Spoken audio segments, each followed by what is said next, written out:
Yeah, I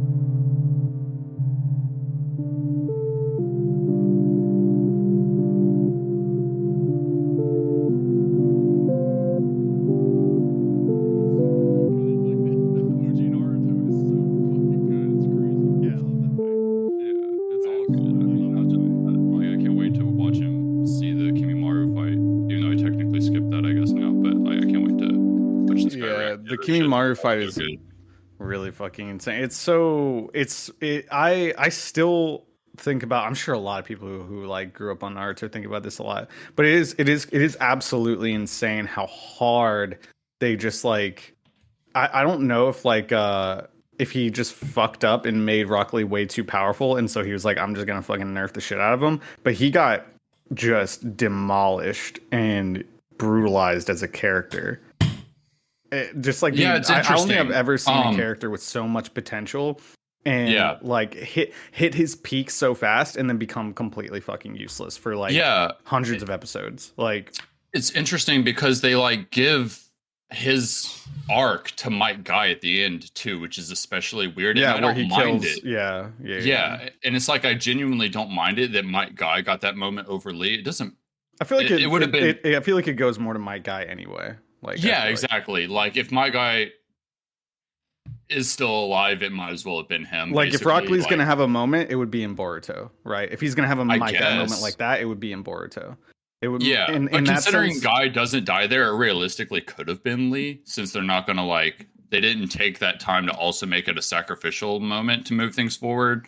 Yeah, It's like okay, they let Guy live, so it really could have been either one of them. But my point being is, I don't mind that it was Guy. That didn't like ruin it for me that they took that from Lee or something. Because in rewatching the fight just now, it's like they set up for it in the Gara fight. And it's so crazy that, like you were just saying, they never give Lee that moment again. They give him the drunken fist moment, kind of, and he kind of pops off on yeah, Kimi. but it's not the same. Really. It's not. It's more like, so, yeah, it's more so for Gara's redemption than it is for Lee to like have another hype moment. It's just kind of cool and funny. But yeah, they really don't give Lee that. If anything, like, it's that even full more circle moment. They tragic. give it to Guy, which is interesting, huh?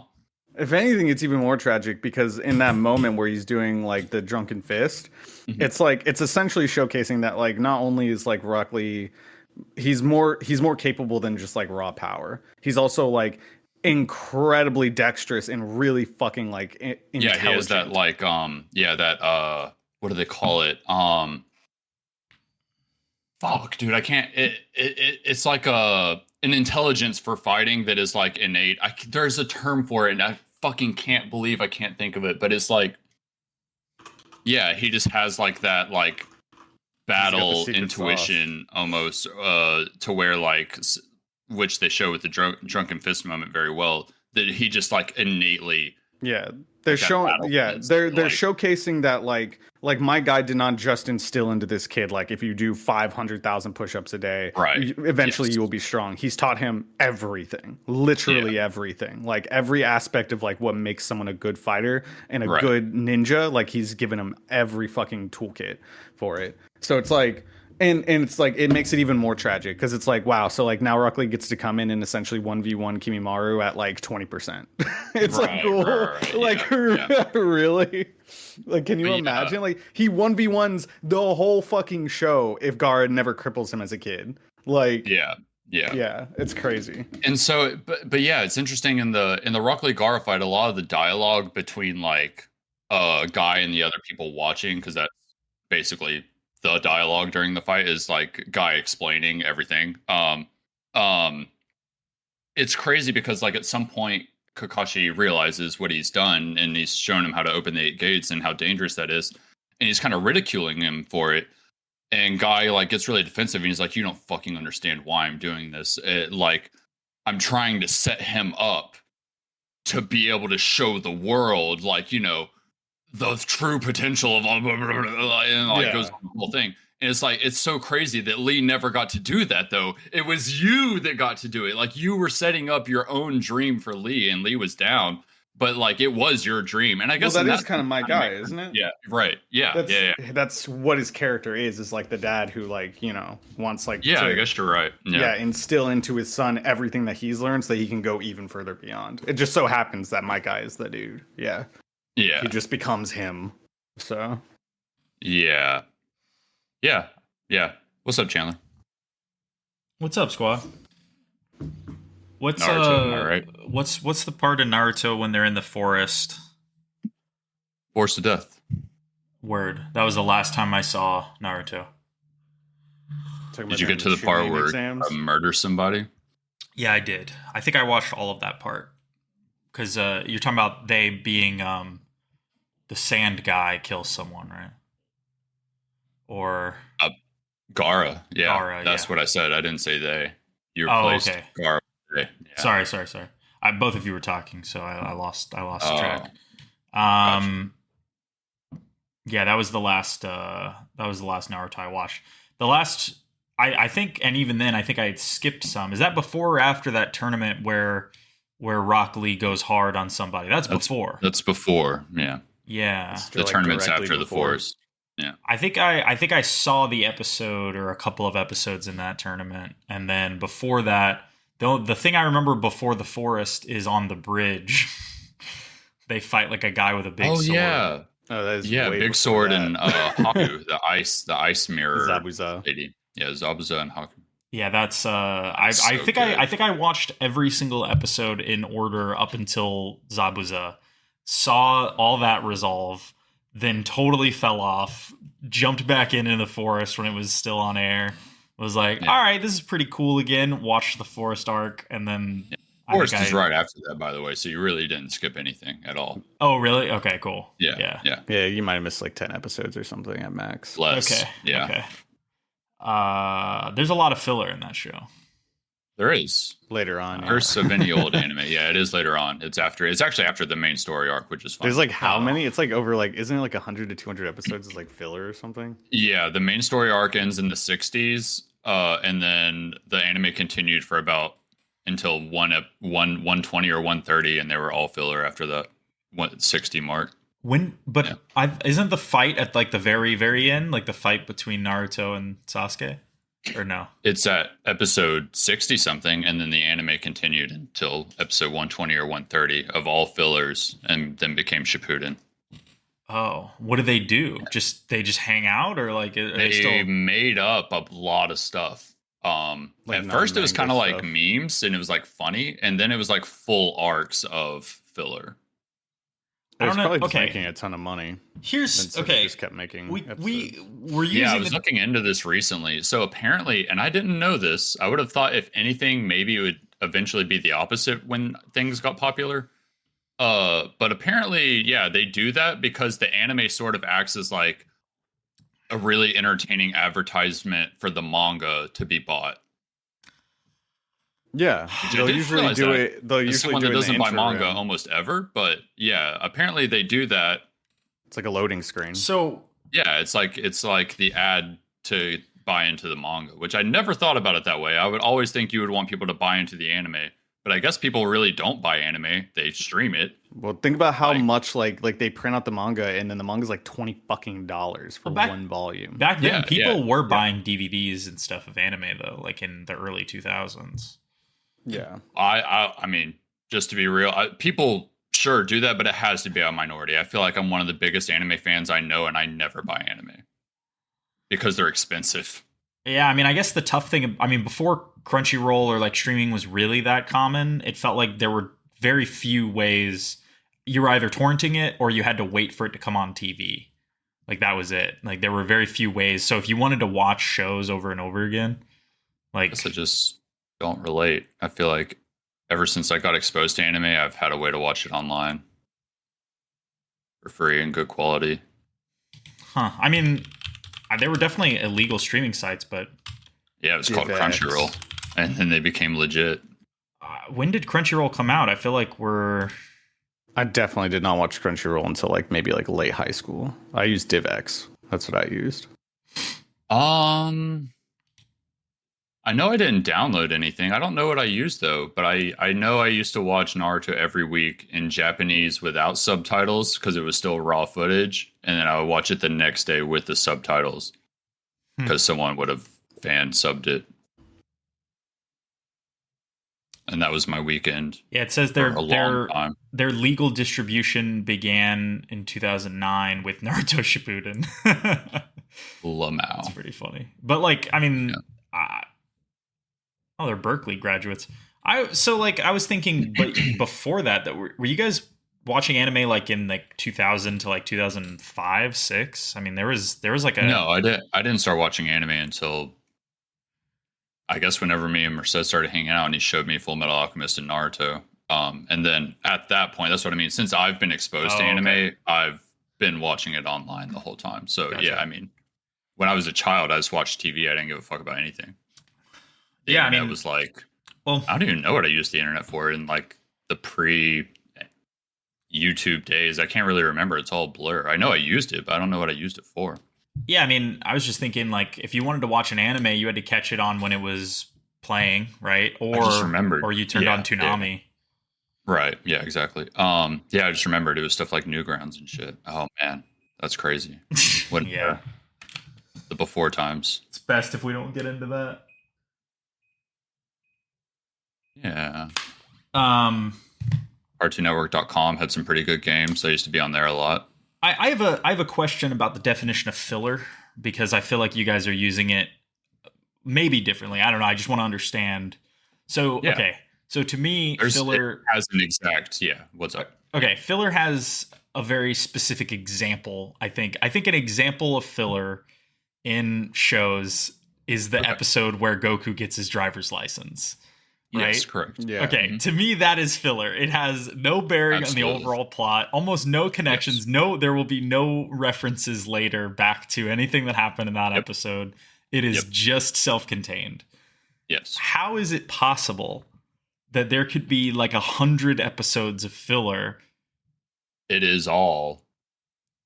So this is what ends up happening is that like whenever they got to the end, what I'm assuming ended up happening, I didn't check this out, but this is generally how this works. At the end of Naruto, whenever Sasuke and Naruto fight, and then Sasuke ends up leaving the village, and then all the filler starts, they were making money off of the anime to manga pipeline. And so they were like, okay, let's just keep making shows while the manga artist does whatever the fuck he needs to do and figures out like the chapters that he's going to release. So they just made a bunch of episodes that they ended up releasing while the manga artist was developing the actual plot line. Okay. But so you're telling me that there are entire sections, like 100 episodes in a row of Naruto that will have that are like huge arcs for characters that are just not true. Like if you pick up in Boruto, which I assume is canon, there's a bunch of stuff that happened at the end of original Naruto that is just not. It will never be referenced or understood. Yeah. Even the movies. Yeah, correct. Oh yeah, movies too. All movies are usually not canon for any anime. Almost always. That is insane. It's literally just because like I mean I know this. It's because it makes money, so they just make a bunch of episodes that have nothing to do with it until the manga artist crazy furthers the plot line. Because the manga artist will take a long time off, and of course, like like it just takes a while. It's one dude, so it takes a while. Yeah. Or sometimes a few dudes, but yeah.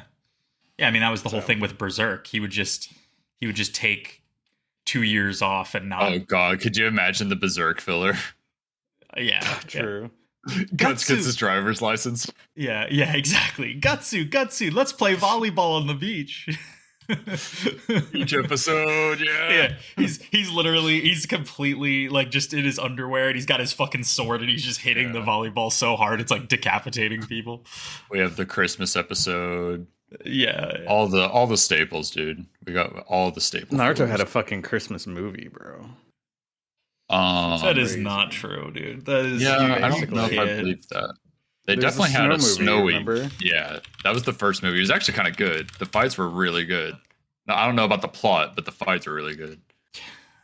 Yeah, I remember looking up those scenes and stuff when I was little, and I was like, "Yo, this shit's fucking slaps." It did look really good. Honestly, the first few Naruto movies all had really good fights. I can't remember the one that had some of my favorites, but I remember Rock Lee was in that movie, and he gets to pop off pretty hard. And then Naruto has like a different outfit too, and he has some really good moments, which is rare for Naruto. I have typed in Naruto Christmas into Google, and what comes up, there is the Rin Festival in Naruto SD, which is similar to Christmas in the Naruto. It's the equivalent of Christmas in the Naruto universe. Do they have a Christmas tree, or is it just snowy and they give gifts? Why does that matter? It's originally a time for praying for the deceased. The Rin Festival. It matters, percent. The Rin Festival has since evolved into a holiday where friends and loved ones exchange gifts. So I'm sorry, what? Within the Moon. Yeah, which is kind of fire, actually. This is just. Yeah, I'm sorry. It just says within the moon. I don't know what that means. Within the moon, comma, the Rin Festival coincides with the time of the year where the floating island, hyphen, the temple of Hamura Otsutsuki, comes near Tonrai Otsutsuki's castle. That time is also called the Rebirth Festival. Does that mean anything to anyone? Okay. I was looking at something Merced sent me after you said "in the moon." What I will say is "in the moon" is not a crazy term for the Naruto universe. All right, if that helps you at all. Yeah. Are you guys looking at Naruto Christmas sweaters? Because there's a bunch of good ones. If you type in Naruto that's what Christmas. I linked. Or did I linked it in the wrong one? Hold on. Yeah. There's some good ones that came up. Bro, I'd take that shit. The Uchiha clan ugly God, Christmas dude, sweater? Could you imagine how hard your virginity would be protected if you wore one of these? That looks so good. Holy fuck, dude. I think you'd lose it faster, Chandler. I don't know what you're talking about.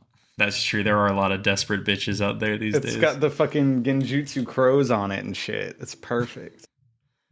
Honestly, a woman who because anime, I feel like of all of the hobbies, finger quotes, hobbies or interests that we have had over the years, I feel like anime by far is the one that has the most female accessibility. Well, sure, but I was just saying wide appeal, right? So it's like, generally speaking, it feels like everyone in our generation is at least a bit acquainted with what anime is. And everybody fucking loves Naruto. Like, I feel like it's I guess me being kind of the exception. I like it. I wish everybody loved Naruto. It's like when I find one, I'm like, we can talk about this because so many people fucking hated it. I mean, it's obviously very popular. Don't get me wrong. I think that's a problem with the people that me and Crossley, or maybe the sites that we go on, or the people we interact with, that tend to have like a higher level of like, I don't know, quote unquote taste for anime. Generally, people will be like, yeah, like I liked Naruto when I was younger, but then I found XXXXX, which is like a ton. Like, don't even get me wrong. In terms of like quality, you'll find a million more animes that are better than Naruto, but I still fucking love Naruto. Hold on. I mean, this kind of conversation is so fucking complicated, but like to me, those are the kinds of people that no one should ever hang out with. The idea that like it's the same people in movie circles, right? It's like I objectively am not a big fan of, I don't fucking know, Fast and the Furious. They're fine. Or Marvel or whatever. They're fine. I would say like I've seen the first 5 Fast and the Furious movies. I really like Tokyo Drift. I really like the first Fast and the Furious movie, and that's pretty much it. Yeah, I like the first 3. But they're okay. But I get the appeal, and I do not think that people who like them by default are retarded. Means, well, yeah, that, or that they like movies less than me, or they know less about movies than me. They just like them. Right. Do you know what I mean? I think. Yeah. You're saying people who utilize like the movies that or entertainment that they like as like almost like a status symbol for like their like for themselves. So like in this example, like someone being like, oh, it's Naruto for children. fucking newsflash, 90% of anime is for children. Unfortunately, you have a child's hobby. I do as well. But it's just like, I feel like the way people disparage stuff in terms of like saying, oh, okay, because I like, I don't know, fucking ergo proxy, it means that that Naruto is beneath me or something. And I think those kinds of things are fucking really annoying. But yeah, I agree. Especially because in the grand tradition of like Shonen Jump, like shonen genre anime, I feel like in terms of wall-to-wall quality, Naruto is one of the best. Like it was from that from that golden era before CG was like super prominent and common in modern animes. The art holds up like consistently across, the run of it, right? It's not like there's one episode. Okay. I mean, I don't know about the filler stuff, but no, there's a few of the main fights in Shippuden where they hire a like better animation studio to really crank it up, and it just literally it's just a few key examples where it just does not fit the tone of the show. Is Shippuden canon? Is that canon or yes, no? Yeah, yes, absolutely. Right. All of the Naruto colon blah. Gotcha. It's canon. Yeah. Yeah, I don't know. I just feel like Dragon Ball Z, like all that stuff. Yeah, I mean, it had a time when it was popular, and I would say Dragon Ball is still popular, probably the most popular anime. But it's just like, what is the line for someone like that? You know what I mean? They're just like, oh, anything I liked as a child is automatically now beneath me. Well, I think it's easy to forget how good, and like Naruto specifically, like how good Naruto is when you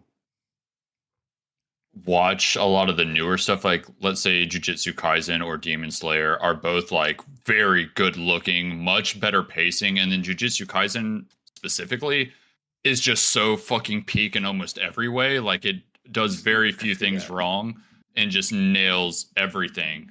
And as a shonen, it's like, okay, this is everything I wanted from other shonens coming out today. And then you think back on like Naruto, and it's like doing the same thing, but at like at the model that One Piece is doing now, which it shouldn't be, where they're, pacing everything out horribly in the old Naruto anime, whereas now things do it in seasons, and that would be great. I wish we could get a Naruto today that is like modern animation, and it's like every arc is a season or like 2 seasons just put together, whatever. It will anything happen. Other than a fuck ton of episodes, which I guess if you really think about it, 60 something episodes to get through the entirety of OG Naruto is not that bad. But Shippuden is where it gets really egregious with the pacing, for sure. Anyway, I think it's just like, it's easy to forget how good it was. And like, when I recommend to some of my friends to try and watch Jujutsu Kaisen or something, I'm like trying to tell them like, no, you don't understand. This is like the best ever. And they're like, well, is it better than Naruto? And I'm like, I mean, yes, but no. Like Naruto will always be the best to me for a lot of reasons. It has so many core moments and it is just so well written. But then it also like fumbles basically every single woman character it has, and like this, that, the other thing. And it's like, so it's not perfect. And there's a lot of great anime now, so it's like I get where people like would maybe be on either side of it, where it's like Naruto will always be the best, or Naruto just doesn't hold up for me anymore, because undoubtedly anime just is better now in a lot of ways. But like, I mean, God, I think, I don't know. I feel like it's impossible to ascribe quality to specific eras, right? Like it's like you're basically just saying you which is fair. Like you prefer the anime of today, compared to the anime from back then. But I mean, no, I think it's better. I mean, I'm one of those people who's just like in the complete opposite camp. I think while I appreciate the diversity of anime that we have now, like in terms of just like video games, anyone who's really determined can be, can do their own manga, can do their own anime, web comics, things like that. Like, I think that stuff is really cool, and I like the democratization of the tools, and the skill sets are definitely getting stronger. Like I would say in general, utilizing all of the tools at people's disposal, just like filmmaking now, you can make something that is visually better than older anime for sure. You can, in a broad sense. What's up, Crossley? Well, this is true. A lot of what you just said, I basically 100% agree with. What I just want to say real quick is, unlike with video games, though, where I can almost pretty clearly tell what I'm really going to enjoy throughout the ocean of just fucking content, I can like more or less kind of hone in on like, oh, I'm going to fuck with that. And sometimes I'm wrong. And, sometimes something surprises me and I fuck with it more than I ever expected. With anime, it's very hard to tell. And, sometimes you got to be there for a couple episodes to even know if it's going to resonate with you. And that sucks. Like, let's be real, it does. Yeah. But what I wish we had is some sort of fucking like AI chip I could put in my brain and it could just scan my brain and know exactly what anime I would like and just filter it for me. And I could have like a top 10 list every week of just like, yeah, you're going to like this for sure. Because it's so fucking hard to like filter through the fucking ocean of anime bullshit between actually retarded names and, cover thumbnails for what it is. And then like, between that and having to get to like episode 5 before it's good, it's just like, you never know where the good anime are. Crossley's an art min-maxer. I think he's going to be the first one in line for the Neuralink, bro. Yeah, he is. I've got it on pre-order. Part of the joy of watching things or consuming media to me is finding out why I do or don't like something, kind of easing my way into it, understanding, okay, I didn't like this at first, but I like it now, or vice versa. Yeah. Absolutely. But I will say, to me, there was a certain era in anime that I think has passed where we were making, like I said, the broad diversity of shows now is definitely a net positive. And in general, there are some hidden gems that you can find that I think are really good. But like, yeah, I don't know. It just doesn't feel like the anime and the art styles from our childhood, to me, in general, I prefer massively over what we get now. And I think it's really just the way people were doing the drawings back then. Just the technology the prominent style, the technology, all of that. But it appealed to me so much more. And in general, it felt like, I don't know what this is. It's a bomb. It is a bomb. Oh my god, he's going to the door right now. I agree, though. I know exactly what he's talking about. That aesthetic, that like Akira aesthetic, like it's that's what I was about to say. Is like I something have about that shit, bro. Yeah, I have a really fine appreciation, I think, for our childhood and the before us different eras of animation. I really love all of them. I don't even know if I have a favorite. I just really like quality content. Period. And there's quality content from every era, and we're truly blessed to have things like Akira, to have things like Naruto, to have things like Fooly Cooly, Cowboy Bebop, Fooly Cooly, Cowboy Bebop, Gurren Lagann, anything from the 2000s basically that's good, of course. And then now we have this new style that is really leaning in on the digital aspect of animation, and that's fine. It is different, but I mean, like I said, things like Jujutsu Kaisen are killing it. Like even when they, the 3D blending of 2D is like seamless in that show, and it's so fucking peak. I will say I think that show looks really good. If you haven't watched it, seriously, I mean, it visually looks good. I watched the first. No, I know. That's what I mean. It's like if you haven't watched season or so. Okay. I think I did the whole first run, whatever that first arc was. Did you like that? It was fine. Yeah. Okay. It was fine. I don't know. I didn't have any reason to stop. They just stopped releasing episodes. They took a break, right? They took a season break. Yeah, I didn't resume. Season 2. The end of last year, I think. There was there was like a movie as well that I didn't watch. That was kind of in between those, I think. No, it's so lame. The movie is actually how the manga starts. Oh, cool. So it's actually a prequel to what you've already seen, basically. That's I don't know why they did it that way. Yeah.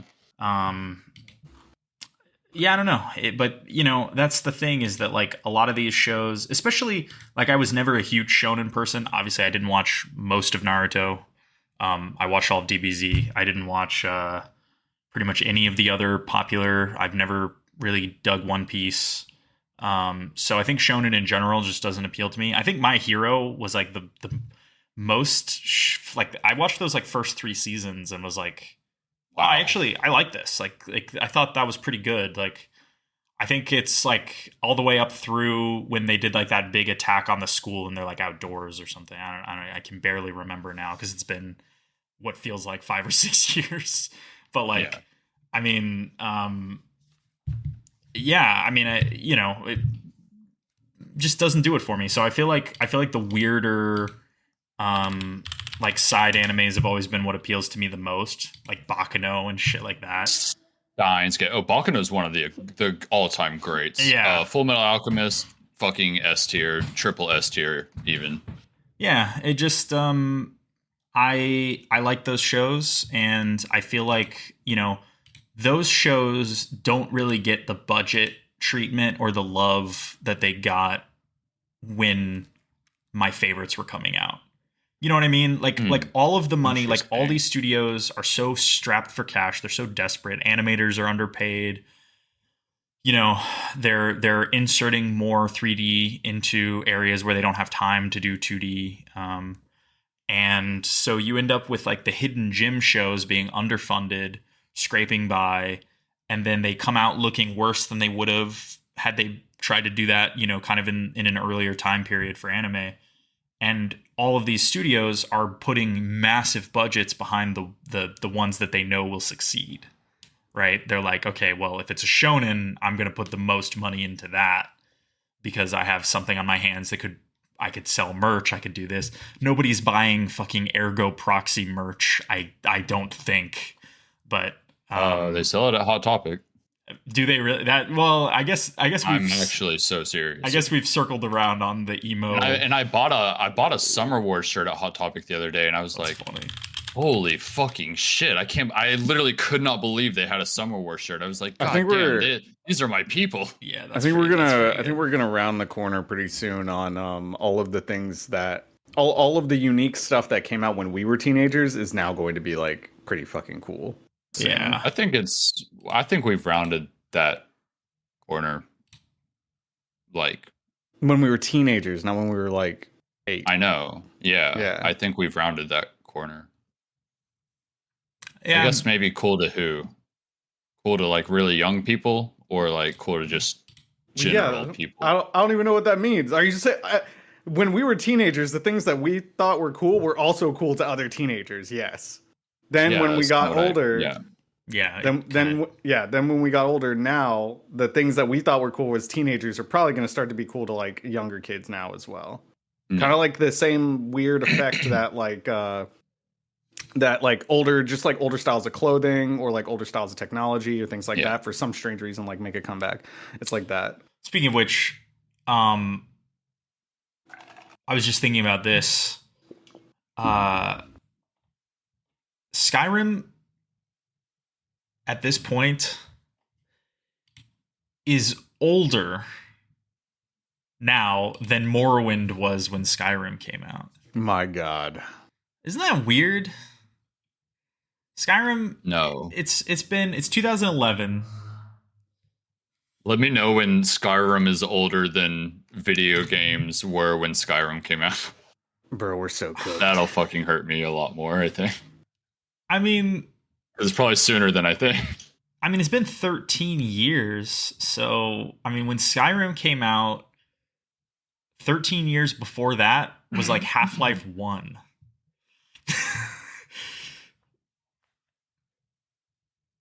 So,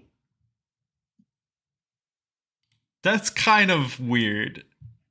Nah, dude, that's fine. Like the acceleration of technology is kind of especially, I mean, for video games specifically, but in general, I guess I feel like we've probably stagnated over the last 13 years, actually, overall. No, I don't know. I think visually we're hitting that like point where like in terms of actual like graphical fidelity with like textures and shit like that, we're starting to hit like this thing where basically the returns that you're going to get by increasing like texture folds by like 2x, you're not going to get the same returns as like back in the day whenever you could do that. Now it's more so everything is about post processing, it's about lighting, it's about basically like all these different tricks that are going to make the visuals look like a lot more realistic than they did before. A lot of UE5 is honestly just post processing tricks. It's not actually like 10xing the resolution on your texture packs. Right. Like, now that is true. Yeah. But that being said, textures do have a long way to go still before we're like, holy shit, this game is photoreal and I can't tell what the fuck. Like, I mean, to be fair, yeah, I'm just saying in terms of return, you will get way more return on doing post processing effects than you will on increasing. But then again, that one Matrix fucking demo they did in Unreal 5 is kind of scary sometimes. If like, you know, that did kind of trick my brain a few times. I couldn't tell what was real and what wasn't. But anyway, I mean, dude, people are still falling for fake Arma 3 war footage online. Like, people like, have you seen those posts that'll be like, a guy will be like it'll be on TikTok or it'll be on like Facebook or something, and it'll be like the war in Ukraine, and it's like, you know, a AT battery like taking down a helicopter or something, and then it'll be like, oh my god, you know, like all the shit, and then you get down to the bottom and it's like, this is from Arma 3, a video game from 2012 or whatever. Which is another thing, is that like to the discerning eye, to people like us who like spend a lot of times looking at fucking video games, we'll be able to see like any sort of increase in like graphical fidelity pretty easily, but to most people, like increases in graphical fidelity aren't going to mean much visually to them. Like, they're not. I think, even at least speaking for myself a little bit, the fact that I'm doing it every single day and I'm sort of playing things as they come out and I'm like a part of the gradual change, even for me, I can sort of lose the progress a little bit until I go back and play something and I'm like, holy fuck, this looks like so much worse than I remember. I remember when I thought this was peak graphics, and now it's like, you know, now that I've jumped back, you know, a year or two in terms of release, it's like, oh, okay, no, this doesn't look as good as I remember it, which is a memory thing, but it's also like, you know, it's now that I have something to compare it to. I guess, now that I have something to compare it to that's better, it's like, oh, now I see how good it doesn't look. The reason I brought this up is because I was thinking about like kids who are becoming teenagers now, or who are teenagers now, who are, I mean, if you think about it, like, if you're growing up as a child, these days, you have a lot of access to video games that are free to play or whatever, Fortnite and fucking Roblox and all that shit. I feel like if you play those games, you are probably less concerned about graphics and current fidelity than someone might be. So like, there's probably a kid who's playing Skyrim right now for the first time who just turned 12 or something and is like, holy fuck, like it's like a forgotten relic or something. Cause like, I mean, if you're like 10, let's say, and you're on the fucking playground, kids are not talking about Skyrim. They're talking about, you know, Starfield. Yeah, definitely not. But you know what I mean? They're talking about probably one of the free to play multiplayer games that everybody plays. Or Minecraft, Fortnite, you know. So I feel like it's definitely Fortnite. There's or like, Roblox. If it's funny to think about like somebody playing Skyrim and it being in the context of that being a very old game and having like an interesting or unique experience in compared to like other games that they would be playing normally, right? Like all of the big budget popular games right now are like multiplayer shooter things, I guess. I don't even know what to call Roblox. It's just like a chat room. It's a platform. I mean, I don't know how much y'all have looked into or know about Roblox, but it is much more so. It is a platform to then do other things. Yeah, I whether understand. That's socialize, but like, and I mean, you're Roblox, not just like Roblox was a thing when we were kids. Also, I mean it's been out for a long I just mean time, as it stands today, anybody fucking in their young teens or lower that's on Roblox is like not necessarily going on to like do the thing that Roblox is, which is like Minecraft, you're mining and crafting. Like in Roblox, you could literally go get fucking molested, or you could go race a car, or you could, it's like, it's the internet for children in the worst way. It was like Counter-Strike custom servers when we were a kid. Like one of them is like Gaia Online when we were a kid. Thank you. Well, I guess so. But yeah, way more popular. Yeah, I mean, it's dangerous. I mean, Roblox has like actual, like, people learn programming from Roblox. You know what I mean? Like game creation. Like people, like, it is a legitimately powerful tool set to do whatever the fuck you want, for sure. Yes. But I feel like most of it is just, tag or something or something like that, like very silly, or like. Yeah, but there's like, people will go so far as to make there was essentially a Modern Warfare recreation. I did see that. You're right. Yeah, which is like insane. It literally just looks like Modern Warfare. It is not Modern Warfare, right, but it plays, feels, looks just like it, and you would never ever in your wildest dreams guess that this is a Roblox mod. So it's like pretty insane. Yeah, there's how far they can go. A lot of different avenues, all cool and horrible, and everything in between. Like, that's what's weird about Roblox to me, is that it's like there's also a lot of child Wild West of like child internet, and it is just so fucking weird to me that it's like so. I don't know the words unregulated, I guess. Like, it's just so. Yeah, I saw that clip of there's like a very popular clip going around on Twitter right now where somebody said give this guy the Oscar on Roblox because it sounds like it's actually happening to him. So I guess there was a server where one player plays Diddy and like grabs and attacks all of the other players like sexually, like harassment. Yes.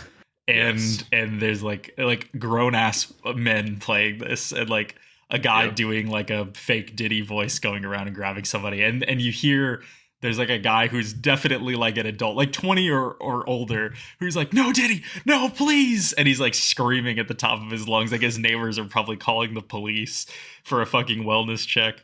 And it's so funny, but it is legitimately disturbing that there are adult men on Roblox doing this shit in a platform where children can access and like fuck around. But like, then again, when we were kids, that shit was happening. I mean, there was weird stuff for sure in all the games we were playing. 100%. On Gaia Online, I definitely was talking to really creepy older people that I 100% should not have been talking to at all. I mean, and I remember I used to go on Gaia, and then what I would do is I would have a mule. I would have a second account that I would pose as a young teenage girl, and then I would be like, "Hey, I'll give you nudes of me if you give me like 50 gold."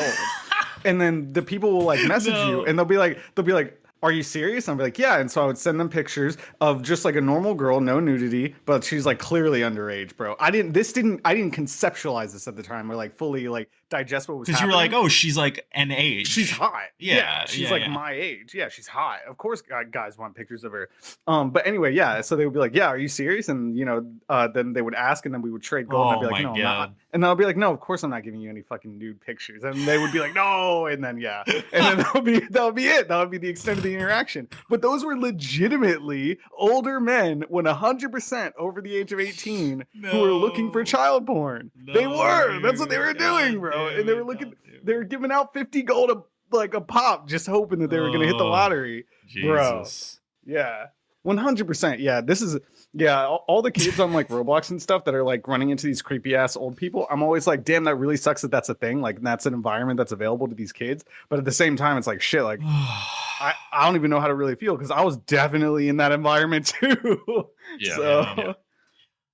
Yeah. I mean, it's the internet, even though it's become considerably less anonymous over time, is still a very easy place for harassment to occur of any kind, right? Like it's changed shape a little bit. Like, I feel like harassment these days has become less specific to you and more generalized, like, oh, you might encounter someone saying or doing something that makes you uncomfortable, or is you caught a stray, right? Like, it's like, okay, back then it was people just generally being dicks to each other, saying slurs, saying mean shit, whatever on games. Yeah, and but stuff slurs like weren't that. traumatizing back then. That was Right. like Well, I mean, unless it was the N word, then the N word was like an actual. Yeah, but I mean, maybe it was traumatizing and you were just internalizing it differently, right? If something affected you or whatever. I mean, people called each other gay and fag back then, and it was just like, yeah, maybe, I mean, all the time. but like legitimately, yeah, it's like kind of funny, yes, but also maybe that did affect us or some people in how we engage. It probably affected gay people, yeah. Well, definitely, yeah. but like also like how did it affect you being referred to negatively, or what you perceived as a negative insult, right? Even though like whatever, there's nothing wrong with being gay, obviously, as we all know, but it's just like being called gay enough times, you start to wonder, why is it that people perceive this so negatively? Or what if I was gay? Or what if I had a gay feeling, right? Suddenly you're like questioning a lot of the basis of these kinds of insults. Yeah. And I feel like as a child, you internalize some of that negative energy. What's up? Well, it's important, I think, to definitely not say things that are slurs. Absolutely, for sure. Don't care what it is. I also do think, like, some things aren't that big of a deal. It'd be like if we suddenly got really sensitive about people being called a dick or a bitch or a cunt or an asshole, because any kind of fucking sensitivity to like, the association of like, oh, a bitch is a female, term, or, a dick is a male term. And it's just like, okay, literally shut the fuck up sometimes. But like things that we as societies and stuff have agreed are taboo terms, obviously, we just shouldn't say that for any reason as an insult or otherwise. So I just want to make that clear. But I do think the world is a little too sensitive with just some things it's sometimes, like both, not right? necessarily right. I think you're misunderstanding the argument. The point is no, I'm to not, say I that just, like I just wanted to like I just want to say I do think people are too sensitive sometimes, but I agree with like what you're saying. Yeah, of course. I mean, everyone can be too sensitive or not sensitive enough, depending on the context, depending on the situation. But the important thing to remember is that interactions online should, at this point, I feel like are viewed no differently than interactions in person, right? Interactions in real life. Back then, they were viewed completely differently. So like everyone, and I think like in general now, people are more careful about what they'll say online because it's much easier to discover who you are behind your username, behind your avatar, whatever. I think that is a net positive because okay, whatever. Like the three of us are friends. We've been friends for a really long time. We all agree in what is acceptable, I think, and what is not acceptable. But in general, your limits of what is and what isn't acceptable change depending on the crowd, depending on the audience, depending on the context, right? The three of us playing video games, yeah, I mean, like, we're not going to make each other cry. But, like, if you're in a random game lobby and you start, like, yelling like a random, doesn't matter what it is, like if you start calling someone gay or fag or whatever, or retarded, then maybe that person, like, just like an incident on the street where you call a random person that, I mean, it's not too sensitive for them to then be upset.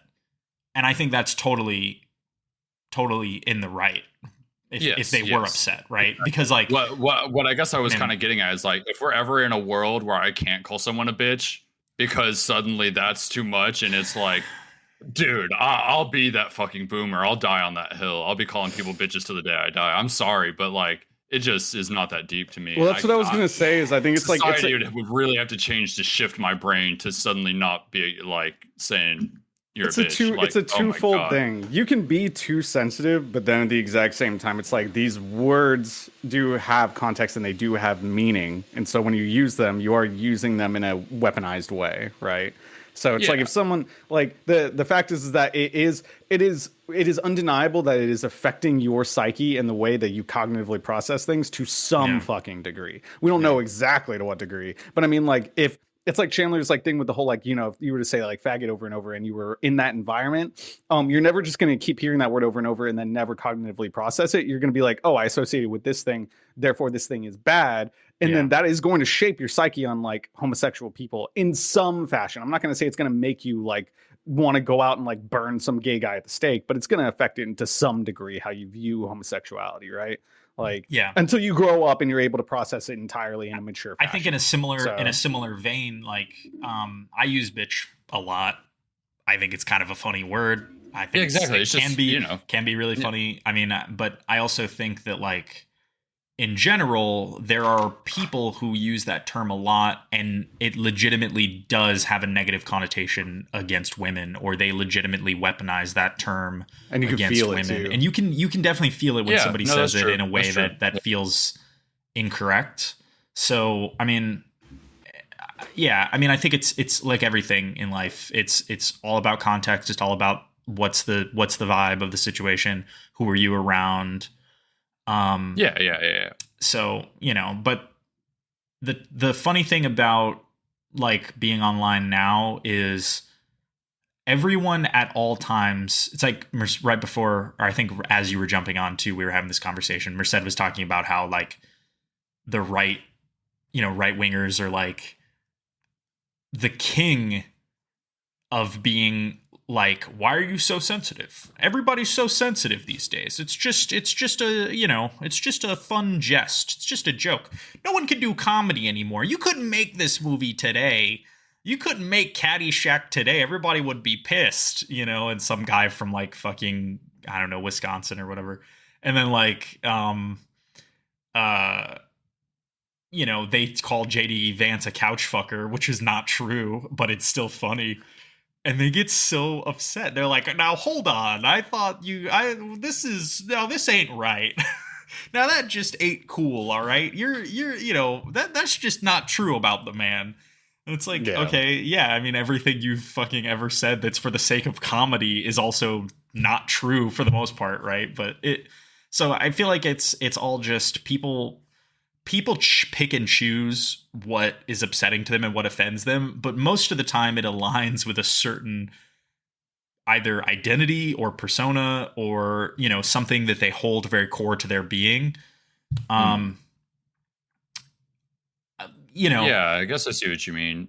I guess it varies, but I definitely get what you mean. And depending on how well you regard what their identity is determines whether or not you feel for them in that instance, right? So it's like for right wingers, I don't feel any sympathy, right? Yeah. But I'm more likely to feel sympathetic to somebody who has what I view as a legitimate concern. That said, I don't know, like I watched a video the other day that was like somebody talking about media literacy, which I rail on a lot in general, but like, did you guys see that argument that like you watched Dune, right? Both of you? Did you guys watch Dune? I did not see Dune yet. I've been trying to get him to watch it. He just doesn't like the director. It's some weirdo shit. I can't get him to. I never said that. That's crazy. Oh yeah, you're right. You're like, I do like that director, and I don't want to watch his newest movies. It's so fucking stupid. Yeah, that is stupid. I gotta give it to Crossley. So, but Merced, you know what happens, or no? No, he doesn't. I don't know anything about it. All right. Well, then this is just for Crossley. But there's like a famous TikTok a while back where somebody was like, Paul Atreides is an example of the white savior trope. Okay. Like, white man goes to other culture, they hoist him up as a savior, and then he, you know, is portrayed that way, and it kind of legitimizes and continues the tradition of white people thinking or feeling superior to other cultures, right? If you know anything about Dune at all, that is immediately not true. And if you've watched the movie, I guess I could see if you're engaging with art on an extremely, I mean, yeah, but then again, like, see, okay, I think this person is the lens that they're viewing it through, right? Right. This person is probably not stupid. but the way in which they have consumed this media, perhaps because they view it as something that is simple, they're not engaging with it on a very deep critical level, or because they haven't really honed their ability to diagnose media that you're not necessarily intended to agree with, right? Like, a lot of people only consume media that makes them feel good. Dune is not supposed to make you feel good. It's a cautionary story about messiahs and things like what is a leader, right? Like stuff like that. Like who can you trust? Beware of people who are very charismatic, and what they're saying. What do they mean when they say certain things? Obviously, her interpretation is incorrect. But I think what's funny about that is, like, the way people consume things, and how often they consume a certain type of media or a certain thing that agrees or disagrees with their beliefs. It kind of boils down to, like, if I disagree with something on a basic textual level, then it's automatically offensive to me, or like in this case, this person feels very strongly politically that they, don't agree with the alignment of Paul Atreides, and he is the main character. Therefore, the movie Dune is bad, right? And to me, like, I'm not sympathetic to that idea at all. Like, I think that a lot of my favorite movies contain a lot of moral ambiguity, and maybe the main character is not always good, a good person or whatever, or complicated. Like, they try and fail to do good things or whatever. But I think a lot of people have aligned themselves in ways that feel very rigid and inflexible, and it makes them more sensitive. That's just kind of what I see it as, I guess. Yeah, I feel 100%. This is all very serious. We'll do it to switch to, like, clown topics. What do we do? What's a clown This has been topic? great. I don't know. I have no clue. But no, real shit though, to get actually serious, I don't understand why Mercedes like, here, I'll show you all the fucking Denny Vanilla Waiver movies you haven't seen. And then right after that, I'm like, hell yeah, dude. Let's watch Dune 1 and 2. And then he's like, nah. I mean, he there's no logic in this. He knows he will like them. Yeah. I mean, I have a mental block for that film at the moment. I just need to take my time away from it. I would say just watch the first one now. It has too much of a Reddit aura around it. I can't touch it for now. I feel like hasn't its like moment in time passed though? Aren't we like a few pop culture moments past Dune now? Only a little bit. I mean, 2 isn't it like Dune Twisters 2 just or some came shit? out. 2 is still bro, in like fucking March or some shit, right? Yeah, I think so. It's still almost there, a year dude. ago. I can still feel it. I can still feel the soy whenever I think about that movie. I would say just watch the first one, and then you can watch the second one in like a year or two.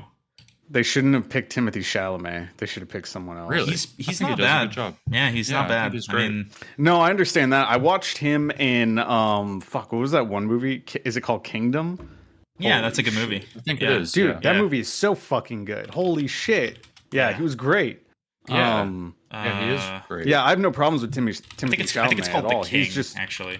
The King. Okay. Yeah. Yeah, it's great. It's fucking phenomenal. Yeah, and the he's payout really at the good. end is So fucking what's the awesome. So what's the issue with it being him? You just can't unsee him from the other role or something? I mean, he is kind of annoying, but He's very just, Reddit. he's He's just got a a little- very yeah. Oh, I wouldn't even say God. he's very Reddit. He's more TikTok than Reddit, if I'm being honest. Yeah, he's just got that, But I mean, Dune is a Reddit movie for sure, and it's a Reddit book, if I'm being honest. But it is good. There's legitimate craft. Like you should just watch the first one. I think first of all, Dune 1 and 2 fundamentally extremely different films. Yeah, and Chandler's in the first one. He has a really good part. That's true. I am. Yeah, I'm looking Oh, sexier Oscar than I've Isaac? ever looked. Yeah. No, I Fucking just killed it, by the way. thank you. I really they were like here for your 3 lines. For 2 of Okay, them, he has a lot of No, I fucking know. lines Wait, for what's- sure. he does, And he an does. immaculate beard. For too, 2 of them, let you're me going to tell be you. completely naked. Shut the fuck up. Yeah, I was like, hell yeah, my kind of film. He doesn't even say anything when he's naked. Fuck you. I think he says one line like right before he like bites the thing, Barely. right? Doesn't he? Like, or no? whispers, I guess. Yeah, I he's don't like, know, go. He's like, I fucked your mom. What other movies has he been in? He whispers. Oscar Isaac, Star Wars, dude. He You said they fly now. Yeah, that's what he whispers when when Baron Harkonnen is hovering over. They fly now, It's like, and then he what the bites fuck? Are we gonna do a bridge, dude? What's the Yeah, we should. What's martyrdom? That's what he whispers. Martyrdom, like the fucking perk from Call of Duty. Martyrdom Pro. Yeah. I remember there used to be a meme we would say in the Xbox party chats is like Martyrdom Pro or something. It wasn't a real perk, but we would make it. I can't remember what the joke like was. But Was there not? There was like a version where you went down and you could still shoot, right? Was that Martyrdom Pro? Or no, was that something Last Stand? Maybe that was Last Stand. Yeah, it's been so long. We'll find out in a month or two. Yeah, it was Last Stand, I guess. Or said, I feel like you're going down a rabbit hole. What are you doing? I'm looking at the films Oscar Oscar Isaac? Isaac has been in recently. He's been busy, I think. He's definitely in things. I just can't remember other than Dune and what, Annihilation. There's a huge gap between those, but by the way, Annihilation's been kind of a while. Yeah, exactly. That's what I mean. It's a huge gap between those, but great movie, and I know he's in it for like one scene. I did not realize that he was in Across the Spider-Verse. Yeah, he's Miguel O'Hara. He's like know that. one of the main characters, and he does a great job, by the way. Fucking phenomenal voice actor. That is fascinating. Yeah, he was really busy for like 5 years, and then I feel like he's taken some time off. Like I haven't seen him in much, like Moon Knight. Oh yeah, he Across was the in Spider-Verse. I actually really liked his performance in Moon Knight too. I didn't watch either of those. I didn't watch Scenes from a Marriage, although I meant to. Been better. Can I just spoil something about Moon Knight real quick? Please go on. So do y'all know anything about like Moon Knight lore? I know he has like a split personality or bipolar disorder. Yeah. Yeah, basically, yeah. So the human character, whose name I forget, played by Oscar Isaac, is has he's schizo or whatever it is. He has genuine multiple personalities. And then the way he gets powers is from like some external god being thing that takes advantage of that and essentially becomes another one of his split personalities that will take control and beat shit up and stuff and has its own agenda. But anyway, in the show, the way they showcase for like the first few episodes when they haven't like shown you what's really going on, the way they show him like moon knighting out is like he like fucking has like a like schizo moment, and then it like basically like hard cuts to him in like another scenario where he's not Moon Knight anymore. Like you're seeing it from his sane perspective. You never get to see what Moon Knight did or how he got there. It'll be like him at home, and then it's like him in a fucking like car chase, like you know, in another country or some shit, and he's literally just like ultra extra confused. And like the way they do it is really fucking cool, and I really appreciated it. The rest of the show, not that great, but the way they handle like showing what he's going through is really fucking awesome. And Oscar Isaac fucking nails the performance. He's always good. He's always good. Even when the movie or thing that he's in isn't that good, I still enjoy him in it. Yeah, I saw him in a play like a year or two ago. We sat pretty close as well. Awesome. It was neat. Yeah, I think it was about 2 years ago now. Yeah, that'd be really neat. Little off Broadway production.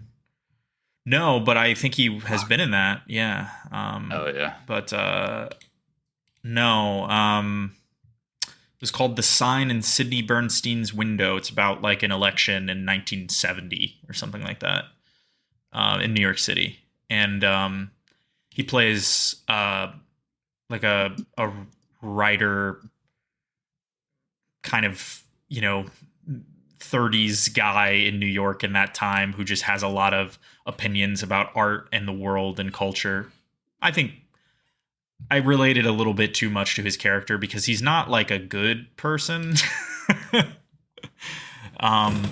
he's trying, and it's about him taking on the role of managing his friend's local election. Like his friend is running for like a small, something really like a county or a county, like a I can't think of the word right now, but some kind of very small like local election, Right. In their particular neighborhood, and yeah, it was really good. He was excellent in it, and very cautionary tale as well. Treat your girlfriend nicely. That's the lesson. Yeah, I think so. No, it's not really. But that is a part of it. Like he kind of neglects a person that really cares about him in the process of becoming obsessed with winning this election. And then they're going to win, and the political system crushes everything. Like it was literally, they would win, and the opponent is basically like, I'll cut you a deal. The election. Oh, yes, kind of, but it's very like, listen, you guys don't know how to, like, let's say you do win, you don't know what you're doing, you don't know how to run this, you're gonna make things worse. I also have dirt on your friend who's running.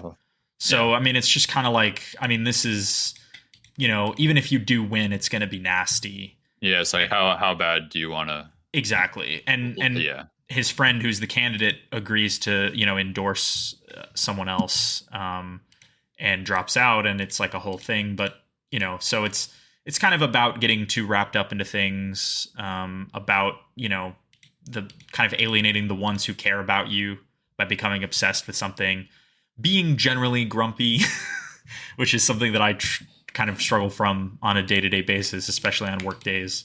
So it was good. But it's definitely like, if you're the type of person, which I am, who gets extremely wrapped up in very specific things to the detriment of everything else, then let it serve as a cautionary tale. Don't be autistic. No, I'm just kidding. Did you guys see that they keep releasing more and more videos of the weapons for Monster Hunter Wild? Oh yeah.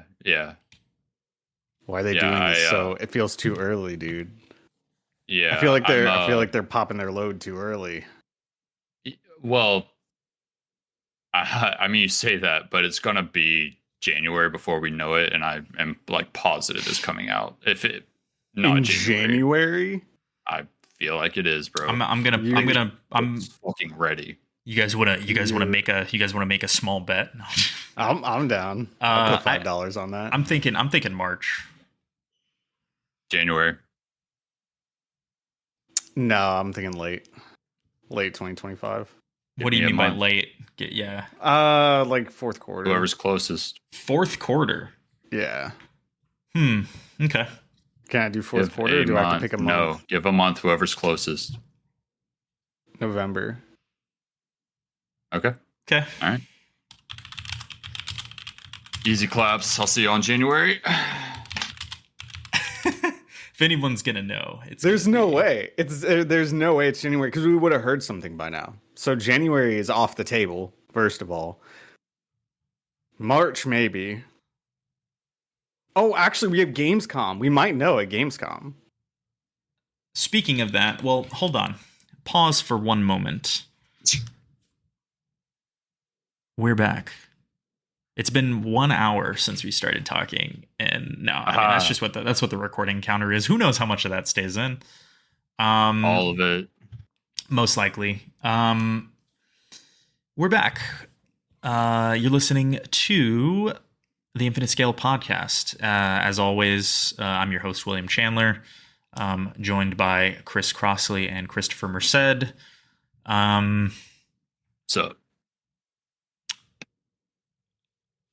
So, Gamescom. Somebody said the magic word. I received an email this morning. He got invited, Pog.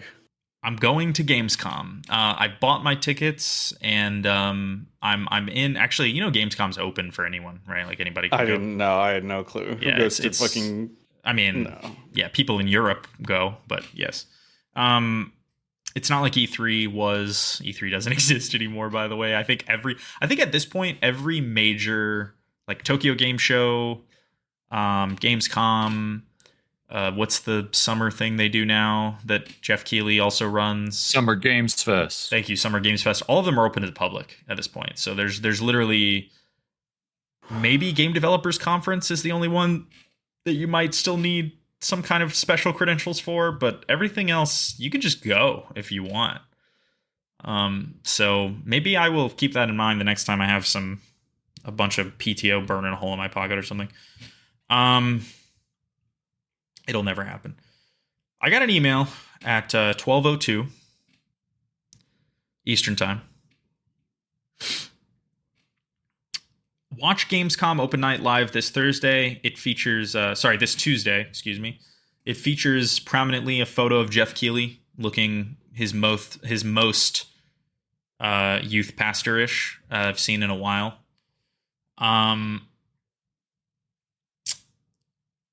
Tuesday, join Jeff Keighley live from Gamescom in Cologne, Germany for Opening Night Live, a 2-hour showcase of what's next in video games featuring new updates on Call of Duty Black Ops 6, first one. I'm reading them in order. Are you ready? You're not. What's number 2? Guess what number 2 is. They're coming out with Black Ops 6. Guess what number 2 is. Think of all the games that could be coming out in the near future and guess what number 2 is, because I think you're going to be surprised. Bloodborne 2. Merced is an idiot, so I'm going to ignore that. What'd you say, Crossley? Half-Life 3. Okay, you're both idiots, and it is Monster Hunter Wilds. Of course. Wow. Yeah. Monster Hunter Wilds, Indiana Jones and the Great Circle, Little Nightmares 3, Dragon Ball Sparking 0, Batman Arkham Shadow, Dune Awakening, Marvel Rivals. Shadow. Yep. Squid Game. They were done. Squid Game: Unleashed. New game from Tarsier Studio. Your guess is as good as mine on who that is. Sid Meier's Civilization 7. I love how Sid Meier's Civilization 7 ranks below all of that other bullshit that no one has heard of or cares about. Kingdom Come Deliverance 2, Lost Records: Bloom, and Rage. Rage? Oh, yeah. Okay. Rage? Yeah, why not? Really? I think that game has like a pretty solid cult following at this point. No, it doesn't. Yes, it does. It doesn't. I played 1 and it was amazing. It was. I played 1 and liked it. I liked it. It was so good. I didn't play the second one actually. Yeah, see, because I got enough. I got enough, dude. 2 was also completely different from what I could tell. It was good. I truly don't know. I think that was just like that stint where I wasn't even playing or paying attention to video games. So, plus more new game announcements, plus surprises. So, Tarsier, whatever the fuck. Yeah. That is the Little Nightmares people. I do not care. Yeah, I don't blame you. Yeah. 11 a.m. Pacific time, 2 p.m. Eastern time on Tuesday. So there's my Tuesday plans settled. Hell yeah. Black Myth Wukong on Monday and then Gamescom on Tuesday. Yep. Maybe we'll watch it. No, wait, it's during a work day. We can't watch it together. Fuck. It's during the day? Yeah, it's 2 p.m. because it's in fucking Germany, man. That's 2 p.m. That's fucked. 2 p.m. Okay. 2 p.m. Eastern time is 6 p.m. in Germany or 7 p.m. in Germany. So no, wait, it's Okay. 8. Sorry, I don't know why I'm doing this math all fucked up. It's 8 p.m. Yeah.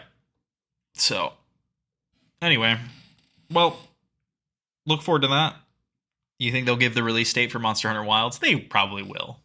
So maybe this bet will be settled really soon. I'm thinking it will be, yeah, in the next like 2 days. It'll actually be done. So, Good luck to all of our. I'm November. I'm standing by it. March. Yeah, I'm going it's March. January. I'm going March because they literally Honestly, said, though, they said 2025. It said 2025, not we're expecting it in spring of 2025. Yeah, but that's true. But here's why I think you're coping. You're shaking your head, but you're coping. So I'm just so confident. It's not even copium. It's I was shocked that it was going to be 2025 when they said that. I was like, okay, then it has to be January. And Chandler might be right that it's March, but it's just like it's the anniversary. Like they're showing all this fucking footage. Like I'm. The only so reason I think convinced. Crossley could be correct is if they really are revealing the release date at this event, I would expect it to be in the first half of next year.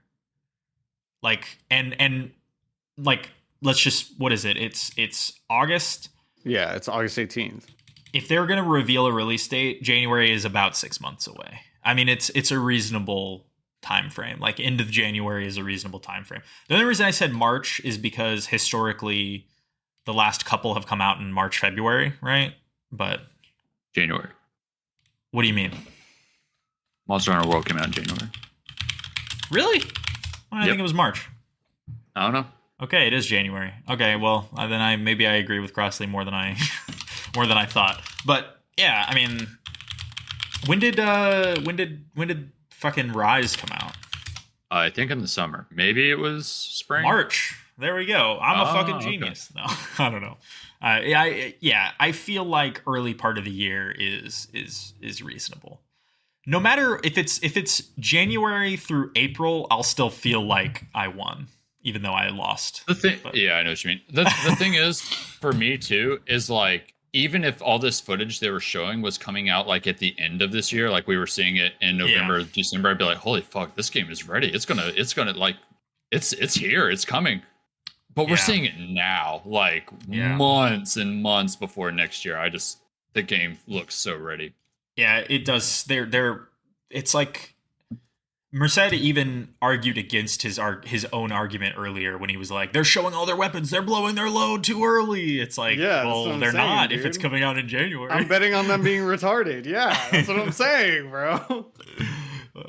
And it's just like Capcom 2, just in general, they don't really also show stuff that far away. Like the end of next year would be insane if they're showing all this stuff right now. Like that's just so weird. They never do that. I'm just going to confirm this, but Capcom's fiscal year, I'm pretty sure, ends in March. Okay. So, but they've released. Wait, what did they release this year then? Because then I would be 100% on board with y'all if they haven't released anything significant this year. I mean, Capcom's always cooking. Honestly, I agree with you. But if there hasn't been anything major, then Street Fighter came out last year, right? Yes. Okay. Yeah. So Dragon's Dogma, Monster Hunter Stories, Dead Rising Deluxe Remaster, Kunitsugami, a couple of Ace Attorney games. Okay. So basically, Street Fighter DLC, Dragon's Dogma, and Kunitsugami are like their bigger things. Dragon's Dogma didn't do well. I mean, financially it did well. Actually, like it sold a shitload. Okay. Yeah. Okay. Dragon's Dogma actually did really well, but people just weren't happy with it. Okay. Yeah, the performance and stuff was an issue for sure. Yeah. Resident Evil 4 came out. Let's see, last year. Yeah, that would be 2023. But how does that align in there? Actually, yeah. So if it's March, no. Sorry, let me back this up because fiscal year in Japan is April 1 of the previous year to March of the current year, which means Dragon's Dogma was at the end of their fiscal year last year, even though it came out in 2024. Okay. So like March 22nd, that was their big fiscal year end push to ensure that they had some revenue to report on the books. So Yeah, I mean, so technically speaking, Monster Hunter Wilds January. would have to be out by the end of the fiscal year for them to have a big release this fiscal year. So it would have to be January through March. So sorry, Merced, but I think you might actually be stupid. Yeah. Get your $5 ready, son. Yeah. January through March is likely at this point. And then so I feel how we'll settle if it's February by some weirdo fucking chance is if it's first half of February it goes to me, if it's second half it goes to you. That's fair. And if it's in the middle, that is dog shit. Yeah, that's fair. Yeah, because what is first half? Because February is like 28. Yeah, 28 days so doesn't really. If it's in the middle, I guess it can't be 14 and 14. Yeah, it'll be even. So cool. Okay. Yeah. What if it's on? What if it's on the 14th though? That's kind of fucked. No, that'd be. What is the 14th? Hold on. That would be in the first half because there'd be 14 days after that. I guess that's true. 14th is a Friday. That's possible. I think it'll be in January. Okay. All right. This should be interesting. So we'll see. So on Tuesday we will find out. Yeah, we'll find out in 2 days. So anyway, what else do you guys think will come out of any other games in that list that seem interesting? I do think the Little Nightmares games are good. I don't think they're for me. I played the first one and then I played half of the second one. And I'd like to see some just straight up gameplay. Like I've seen footage. They put gameplay in the trailers of that Indiana Jones game, but I'd like to see just a gameplay segment. Yeah. Actually, I think I'm interested to see more of that. I agree with that 100% because at the moment I think I'm not entirely on board. But if I see some like sick ass fucking gameplay, then that's the Wolfenstein studio, right? Yep. I trust them. I trust them. I think completely. it's gonna be. Yeah, I was really impressed with what we saw before. I was shockingly interested. And Troy Baker's he's pulling out all the stops on that Harrison Ford impression. That's for sure. Oh yeah. I am really excited to learn who the narrator of Civ 7 is. You think that's Troy Baker? That's Chris? Who was fighting Mario? Chris? What's his name? Oh, Chris Pratt. Chris Pratt, dude. They got Chris Pratt. Can you imagine? That'd be crazy, bro. People would be so mad. It's always. Isn't it always a British guy? It's gonna be a woman. It's gonna be a woman. Be Timothy Chalamet. It's 100% gonna be a woman this time. Let me see if there's a list of all the narrators. Wasn't it a woman in the trailer? All of the narrators. Here we go. Oh, sorry. They're not always British, so I'm wrong. Okay. Wait, did they already announce it? Is it a woman? I could have swore then whenever they were doing the trailer and shit, just the reveal thing, I thought it was a woman. But that could just be me making shit up. Maybe so. I don't know. Okay. Here's some of the people it's been. Sean Bean. Okay. Sid Meier. Oh my god. Leonard Nimoy. Okay. Keith David. Okay. Martin I was hoping Sheen. that was one of them. Which I think that's really cool. Keith David's the best one so far. William Morgan Shepherd, who I do not know that well, but apparently he was in Star Trek and the first Transformers movie.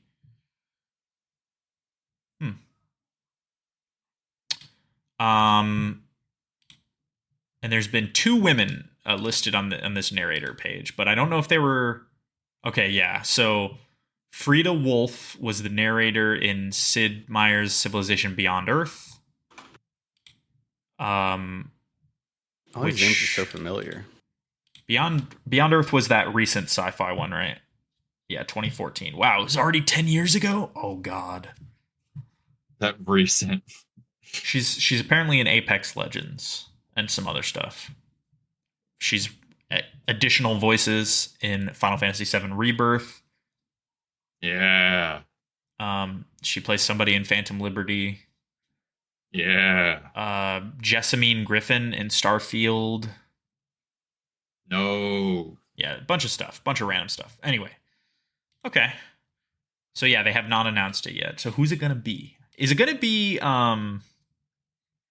it's gonna be the guy from Succession, right? The old guy. What's his name? I never watched that show. I can't. It's going to be AI. Brian Cox. It's going to be God, please. No. If it's AI, people would actually. That's like if you want to make Reddit like collectively kill themselves. Dude, I mean, it can be. I mean, it just can't be. That's not going to happen. It's going to be AI. I think it's going to be Brian Cox. That's an interesting. He would do it. He would do it. Okay. And he's riding super high right now. Like, yeah, it'd be a good get for them. I can't think of anybody like who else is like kind of got a good voice that people recognize. Ooh, that guy from Diablo 4 that's also in That is true. He's in Final Fantasy 16. Yeah, and what's he in that's coming out? Oh, what is it? He's in The Witch. He is in The Witch. He's in a lot of stuff, but he's in something new coming out, a game. Fuck, is he really? Ralph Ineson is who you're thinking. No. You know what it is? He's playing Galactus in the new Fantastic Four movie. Are you serious? Yeah. It seems below him. I'm just happy he's getting anything in Marvel. He deserves that paycheck, bro. Yeah, that is fair. Yeah, I'm happy for him and his bank account, but I will not be watching the Fantastic Four movie. And him playing a villain, like, oh, I'm so in. Dude, fuck you. Pedro Pascal is Reed Richards. I'm all in, bro. That is good casting, but I don't know. Fuck, man. Superheroes, god damn it. True. Yeah, that's actually a good guess. I could see Ralph Ineson being it. That'd be fire. He's got a really good voice for it. I don't think they'll pick him, honestly, but that would be a great pick. They could pick him. I mean, he's done video games recently. Like I could actually see relevant that. At the moment. Yeah. Yeah, and he is. I agree. And a lot of stuff. Yeah. People like everything he's been in so far. I mean, he's good in Final Fantasy 16. He's great in Diablo 4. He's like, everybody really likes The Witch and all those other things. He's also in a lot of stuff. Yeah. There's a lot of movies that he's in that are pretty bad on IMDb. Stuff that I've never heard of. True, but. So it seems like he'd be willing to kind of just do whatever. What about Carl Urban?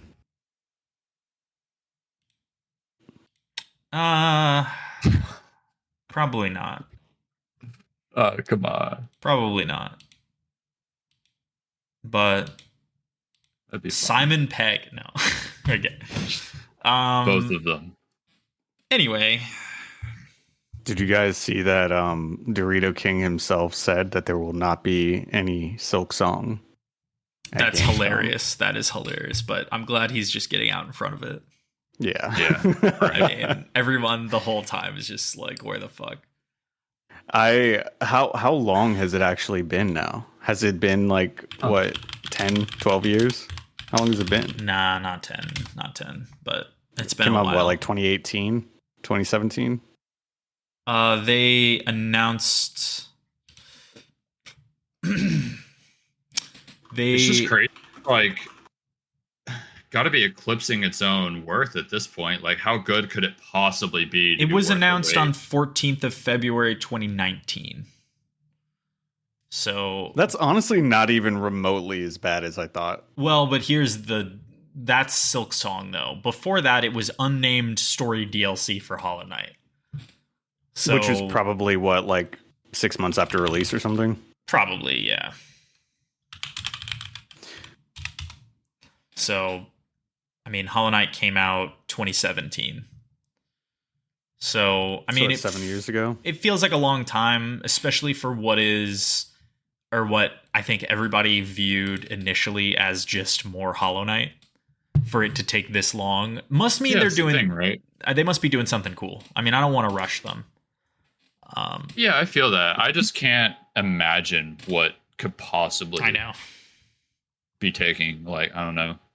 It's either like concerning or it's exciting, right? It's like either they ran into a bunch of issues and it's taking this long, No, or it's probably leans more on exciting. I mean, they basically specifically stated that the scope creep just got too large, and they said, "Fuck it, we're just gonna make a whole new game." okay. Yeah. So and I hope it is something like really impressive. last because post- like, if it's just more Hollow Knight, then I'm personally not even that interested because I got plenty of Hollow Knight the first time. So it's just like I hope it's something really The fucking last impressive. post on the Team Cherry blog is from Holiday 2019. And by the way, I mean, we've COVID and die. Yeah, and they're animated corpses. They all had the vaccine, so it reanimated their bodies and it put them back to work, but they drank the bleach at a slower rate. By the way, I mean, we've talked about this before, but Team Cherry is 3 people. So, I mean, they've talked many, many, many times about how Hollow Knight development goes at the pace that those 3 people can execute. So, I mean, it's one of those things. I love Hollow Knight. I have a Hollow Knight tattoo, so obviously what happens if they break up like a band? A fucking nut job. They will not break up until, I bet, Hollow Knight, this Silk Song will release, I don't know, in the next fucking 3 years, most likely, I'm gonna say.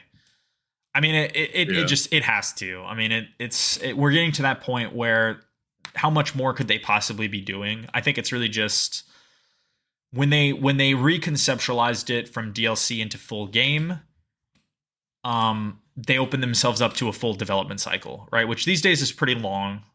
I would say 5-6 years is not unreasonable. They just made the mistake in announcing it too soon. That's all. Yeah, for sure. I mean, like, if you think about it, like, we've completely reconceptualized our idea of how long a sequel takes to make. Like, back in the day, it's like, I remember between, like, Jak and Daxter and Jak 2, it felt as though I had waited an eternity, which, of course, is partly because I was a child, but also because at the time, it's like sequels did generally take about 2 to 3 years to make.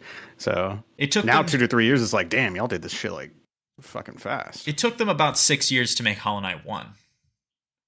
So if this is a similar scope, but like they've learned some things and want to re-implement some stuff, then I mean, this makes sense. I don't know. I mean, I think the meme of fucking announced Silk Song and all that stuff is really funny, but I mean, it has been like a reasonable amount of time. It's not concerning yet.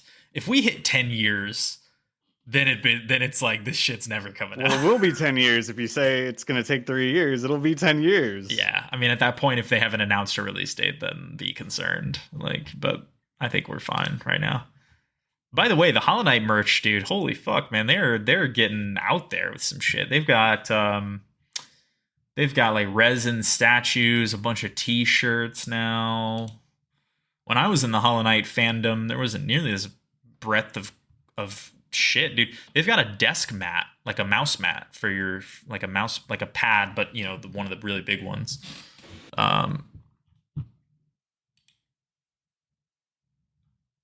Anyway, so that's Gamescom. Look forward to it. Look forward to learning which one of us wins $10.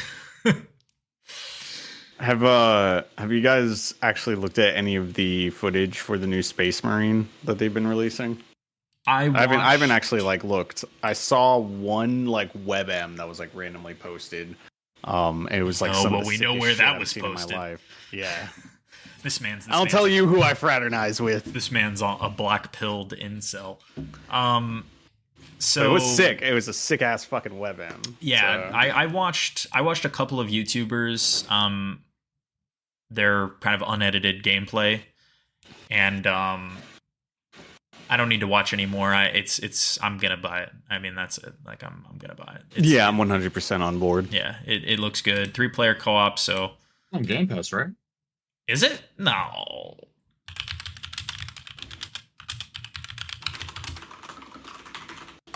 No, it's not. Fuck. No.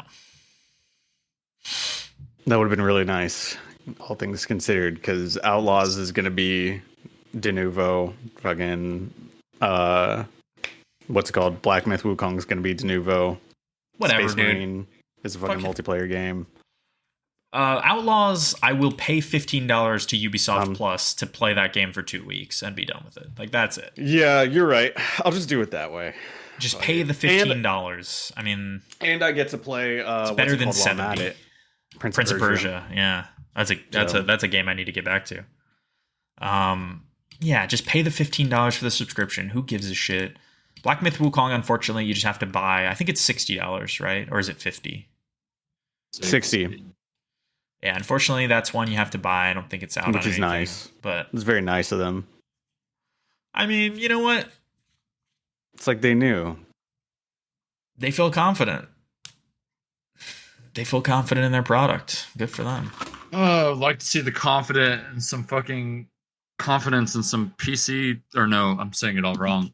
Confidence in some console game codes and send those out to fucking reviewers. So I know. Yeah, Crossley's shaking in his fucking boots, bro. This shit's gonna be. I just want to play it on my big nice too. TV with my fucking nice ass fucking controller. Electric Boogaloo. And you know what's even worse is that they heard your complaints, Crossley. They 100% heard them loud and clear. And you know what they said? They said, well, we ran internal testing on our PS5 version, so here is what we have. And then they showed off a little like tiny tech demo of what they had for their PS5 version. Yeah, they showed a lot of footage on. Yeah.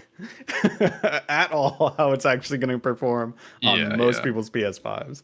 Yeah, they've showed a lot of footage on PS5, but that's where I align. It's just like I feel like it's kind of manipulative if you're doing that, but then not handing out the codes for PS5. It's like, okay, well, clearly you're hiding something. I don't know how else to put it. Maybe y'all just didn't think people would want console codes because this is a really like high fidelity game that's taking a lot of fucking power to run well, and even the best PCs seem to be struggling to run at a consistent frame rate. Unreal 5 bullshit, blah blah blah, and it does look really good. Can all agree there. So it's just like, I don't know, we'll see, but I would hope it's just a stable frame rate, whatever they decide to do. But the top, so Digital Foundry does their weekly podcast, which I haven't listened to. I used to listen to every week, and I haven't in a couple months, which is unlike me. But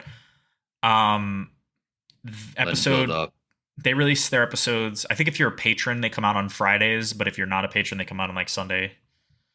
The episode that came out this morning,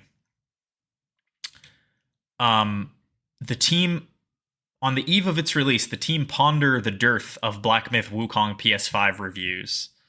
So they're going to talk about what they think it means that there's absolutely no PS5 codes out there.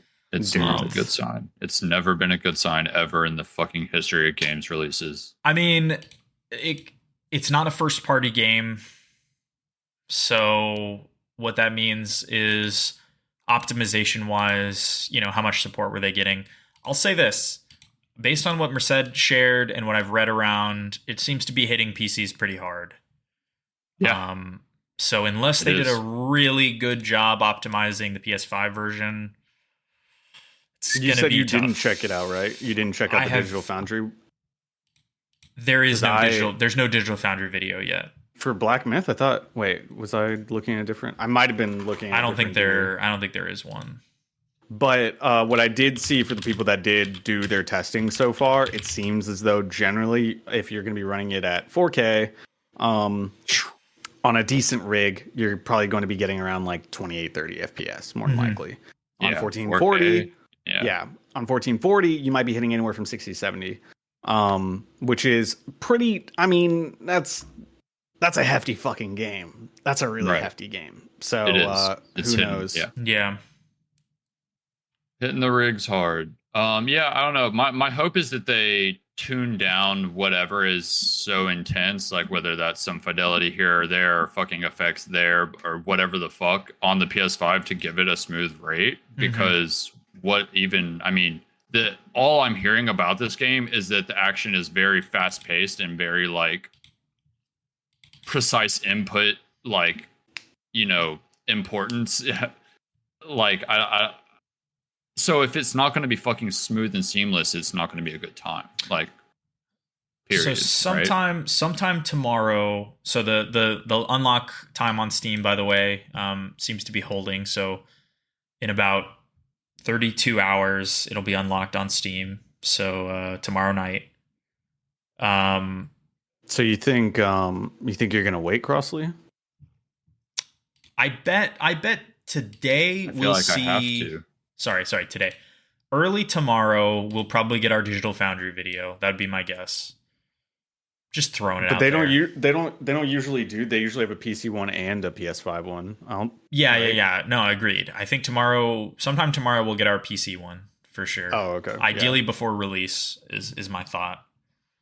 Then the PS5 one will probably come later this week because they're gonna have to get it a retail copy of it. It doesn't seem like they're interested in sending out review codes for the PS5, so they'll probably buy a launch date retail copy and start testing it. But yeah, it drops tomorrow as well. So yeah, I will probably buy it and play it tomorrow night and see how I feel. If it runs like shit, I'll just refund it. I mean, that's the nice thing about Steam is you're always protected. But I mean, for me, I have currently top of the line graphics card. The only thing that's a problem for me is that my CPU is fucking 7 years old or whatever. So I mean, that is becoming increasingly more of a problem. So later this year, I am going to do a rebuild, but yeah, I mean, we'll see. It'll be interesting, but. And keep in mind too that whenever I was posting the frames that I was getting, that was in an environment in which there was no particle effects or major action that was happening. Yeah. Like there was no inputs, there was nothing for it to really completely generate. So yeah, that's the tough thing. And I recall the preview footage for this game talking about input latency, and the game feels a little bit latent, is what I remember people saying, like heavy. It's possible if the frames are that low without me inputting anything at all, I could definitely see that being a problem. But the reviews are positive. They're very positive. I mean, it's I would say, what was it, like an 80 average or something like that, 80-ish. Open Critic says 82. So PC Gamer gave it an 87, IGN an 8, Games Radar a 4, GameSpot an 8. So, yeah, I mean, I think I'm excited. I think it's going to be good. I saw a bunch of people saying it's not really much of a Souls-like. It's actually more of a old school action RPG, which I'm seems so interesting. Down. I'm so down for that. Yeah, me too. I'm actually much more excited about that. I just want to have a fucking power fantasy and Journey to the West. Like, I've always have a deep appreciation for that story and have wanted to see it like fully adapted in like unique ways like this, and the dark fantasy adaptation sort of nature of how they're going about the vibe is so fucking awesome. And I was listening to the Kind of Funny review, or no, they were doing a review roundup where they were going through all the reviews that had dropped, and they were also talking about some of their playtime with the review codes, and they kept saying the same thing, that like the vibe when it goes to like cinematic and stuff and how they do the camera and all that is like very God of War 2018. It's like close up on like serious monkey man instead of Kratos, and like the way they like pan and like do everything with the vibe is like very God of War. And I'm like, you know what, it is kind of very God of War. I'm so in, like, let's fucking go. That's cool. Yeah, I'm excited. I just want it to not run like shit. Did you guys see the stuff that's coming out about the review guidelines for this game? Yeah. Sorry, let me actually rephrase that. Apparently, they sent out 2 different things. So, actually, I'm gonna get this story from the beginning because it's a little bit interesting. So, I would say, what was it, end of day Friday or early Saturday, people were reporting, some like content creators were reporting that the streaming agreement clarifies that you're not allowed to say anything about politics, nothing like you can't really talk about China, and there's no quote unquote feminist propaganda, which is interesting. That's Very interesting use of baby. words. Let's yeah, fucking go. our 4chan, our regular 4chan user here is excited. Finally, man, somebody needs to take women down a peg. You know what I mean? They've had it too good for too fucking long. That's what I'm fucking saying, brother. God damn it, dude. This guy's voting for Jesus Christ. Tired of women ruling the world. Am I right, everybody? I'm not voting for fucking Kamala. Oh no. Oh no. That's better than whatever nickname Donald has. So guys, tune in next week when we go back to just a 2-man podcast. Donald Duck. So then yesterday a report came out that those guidelines are not real. Somebody from Video Games Chronicle said that's not real. We didn't receive those guidelines. We're obviously Video Games Chronicle's a reviewer. They're an official publication. Apparently, so wait, sorry, just to rewind. Who said that those were the guidelines? Who was saying that? A streamer. Okay, a random streamer. A random streamer. So people were like, "Can we verify this?" Notable one, or like literally some nobody? Not notable, but like somebody who it was a French streamer who I guess has a decent audience in their native tongue. They were saying this. Sorry. People were not able to validate it. Then it came out later yesterday that so Jordan Middler of Video Game Chronicle says the Black Myth Wukong agreement is not real. So people were like, okay, well that streamer was just a nut job. Like that's not true. 2 hours ago,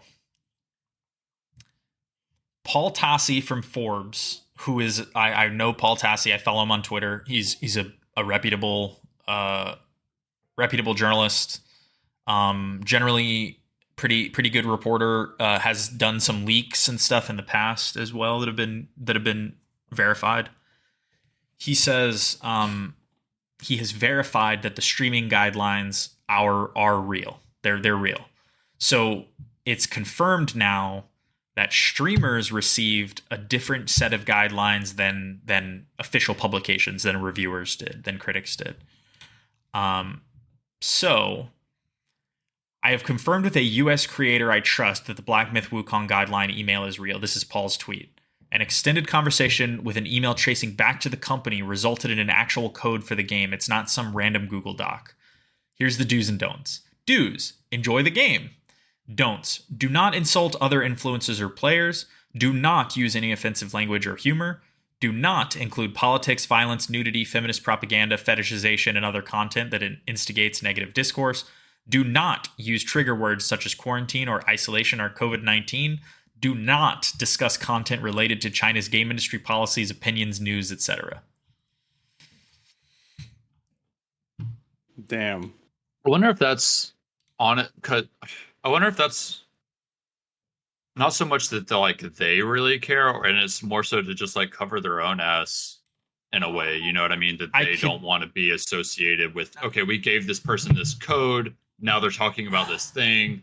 We want to be in front of that in case they do talk about these things. We told them not to, so that China's whatever hierarchy can't come down on them and like fucking give them shit for it. There's a way to go about this without explicitly framing the things, like the specific topics that you don't want to be discussed. Like, I mean, like this happens in tons of different PR statements that are given to streamers pretty frequently, where they're just like, don't discuss anything that could be seen as slanderous for like specific groups of people that represent religion, gender, blah, blah, like all these kinds of things. Like, and this is just like your boilerplate, like, hey, just like don't say this fucking don't say anything that could possibly paint us in a negative light. Like, we don't want to be representative of your personal views, political views, and and so like stuff like that's very common. What's not common is going out and then specifically stating these are the topics that you cannot talk about, and then also pointing out specifically the government that your company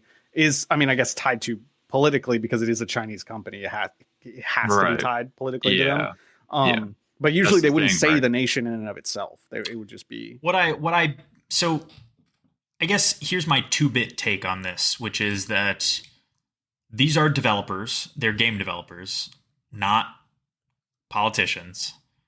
Yeah. But I imagine their baseline understanding of the possible discourse that could come from this game, they are just throwing out a blanket statement that's just like, we just want people to talk about the game.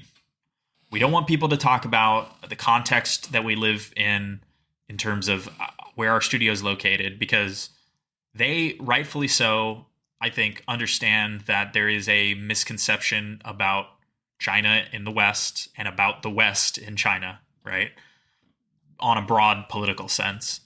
You also, if you're not in the US, I've talked to a lot of people who do not live in the United States through work and all this stuff, get a few drinks in them, and all of a sudden they start talking about what's going on in America with like cancellations and stuff. Like people that you would consider left wing or center or whatever in other countries, you know, let's just say liberal. I'll just throw out the broad term liberal. People you would consider liberal in other countries don't, the way that they align viewpoints doesn't necessarily mean that they understand what the deal is with like cancellations on a broad sense, or like feminism, like in the sense that unique. It's a toxic term in the US, or it's like a term that carries a lot of baggage in the US. So I get a lot of questions about that kind of stuff. If you're a game company in China and you don't spend a lot of time in the United States, I mean, to me, it's like all you see online are people just yelling at each other about shit in the US, because, you know, we do it on Twitter every day. And you don't understand what the deal is or why, but it's just creating a lot of conversation that detracts from the work in question, right? I'm not saying I agree with them in this sense. I feel like they're taking an extremely heavy-handed approach, and it almost reads as though like they're using terms here that they might not mean but sound negative. Like feminist propaganda is the one that jumps out at me as something that is, my initial reaction reading that as like if this was an American studio and I read that, I would be like, oh, these are like fucking right-wing nut jobs. You know what I mean? Like these are people who are like, for whatever reason, buying into the idea that if you're a feminist, you're anti other things, or you know, being a feminist is bad in some capacity, right? Like by default, in my worldview, being a feminist is a good thing. It just means you just want women to you know, live better lives than they have historically, right? You want to raise up, you know, a group of people that have historically and traditionally been pushed down in society in various ways, right? To me, there's nothing wrong with that. In this case, maybe they don't mean it that way. But if this were an American studio, I would be reading this much less charitably, for sure. So yeah, it could honestly just be that, ironically, they didn't have the most politically correct way of saying it. Right.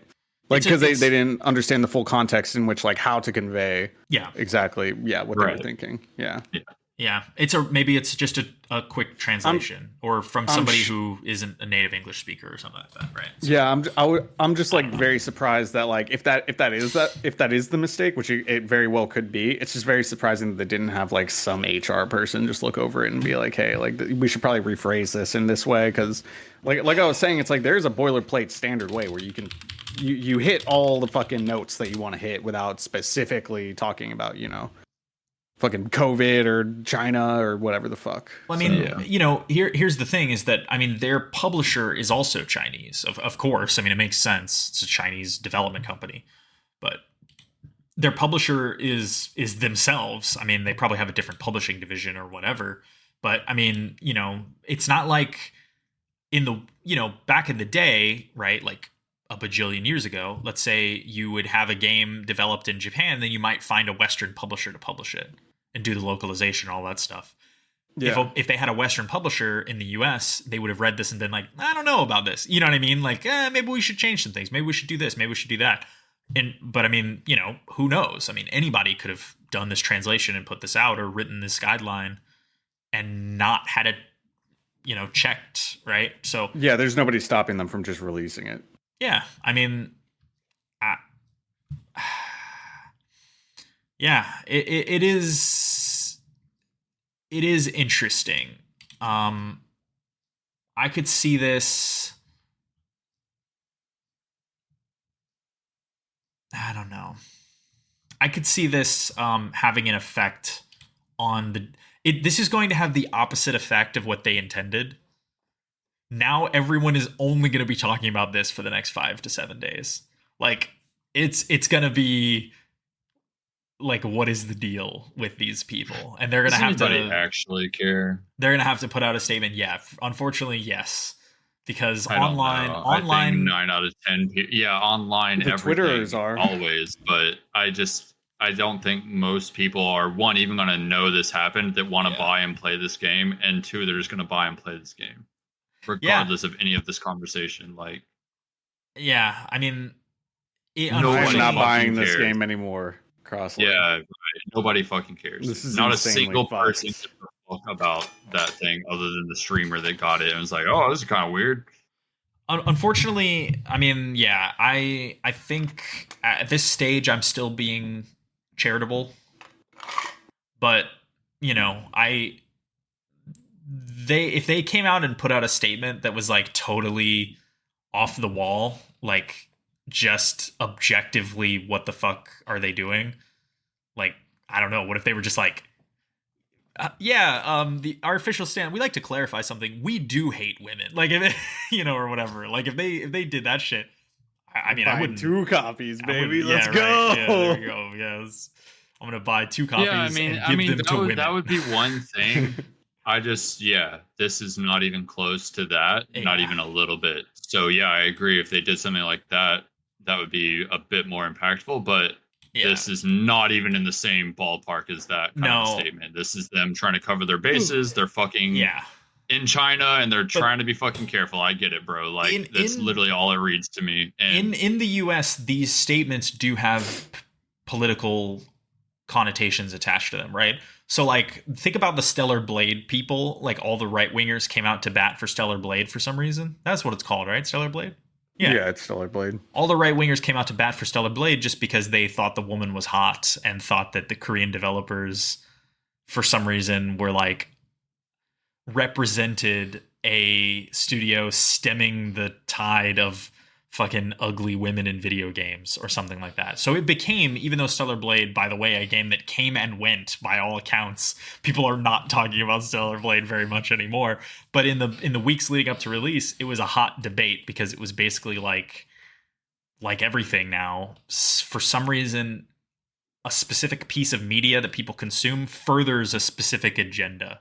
So now online, there's going to be people being like, yeah, thank God these fucking anti-feminist motherfuckers, like they align with my identity, my politics, I mean, it does have a way of furthering this kind of discourse, which is unfortunate because I don't think they give a shit about any of that. And that's not the point of the statement. Right. But people are going to use it that way. So. Yeah. I guess that's definitely true. It's back to our original argument or our original discussion when we started the podcast, which is everything online is annoying now. Everything sucks. It's just I think at the very, very least we'll get some entertainment out of it from the Twitter warriors. So I'm all right with that. Whatever. It's not going to stop me from buying the game. Yeah, so I think it's stopping literally anybody from buying the game.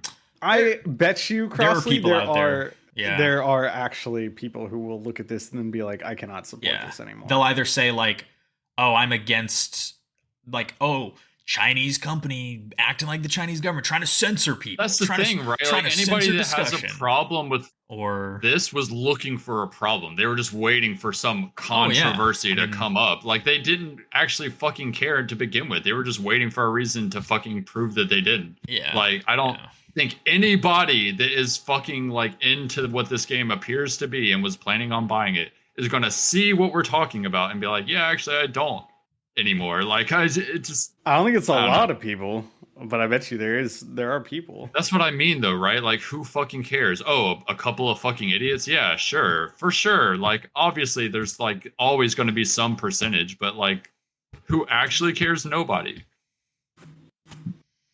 Yeah. It's going to be interesting. I'm excited to see what the next week brings on the topic of Black Myth Wukong, and curious to see, because I mean Stellar Blade also reviewed pretty well. Like, is this game going to kind of come and go in the same way?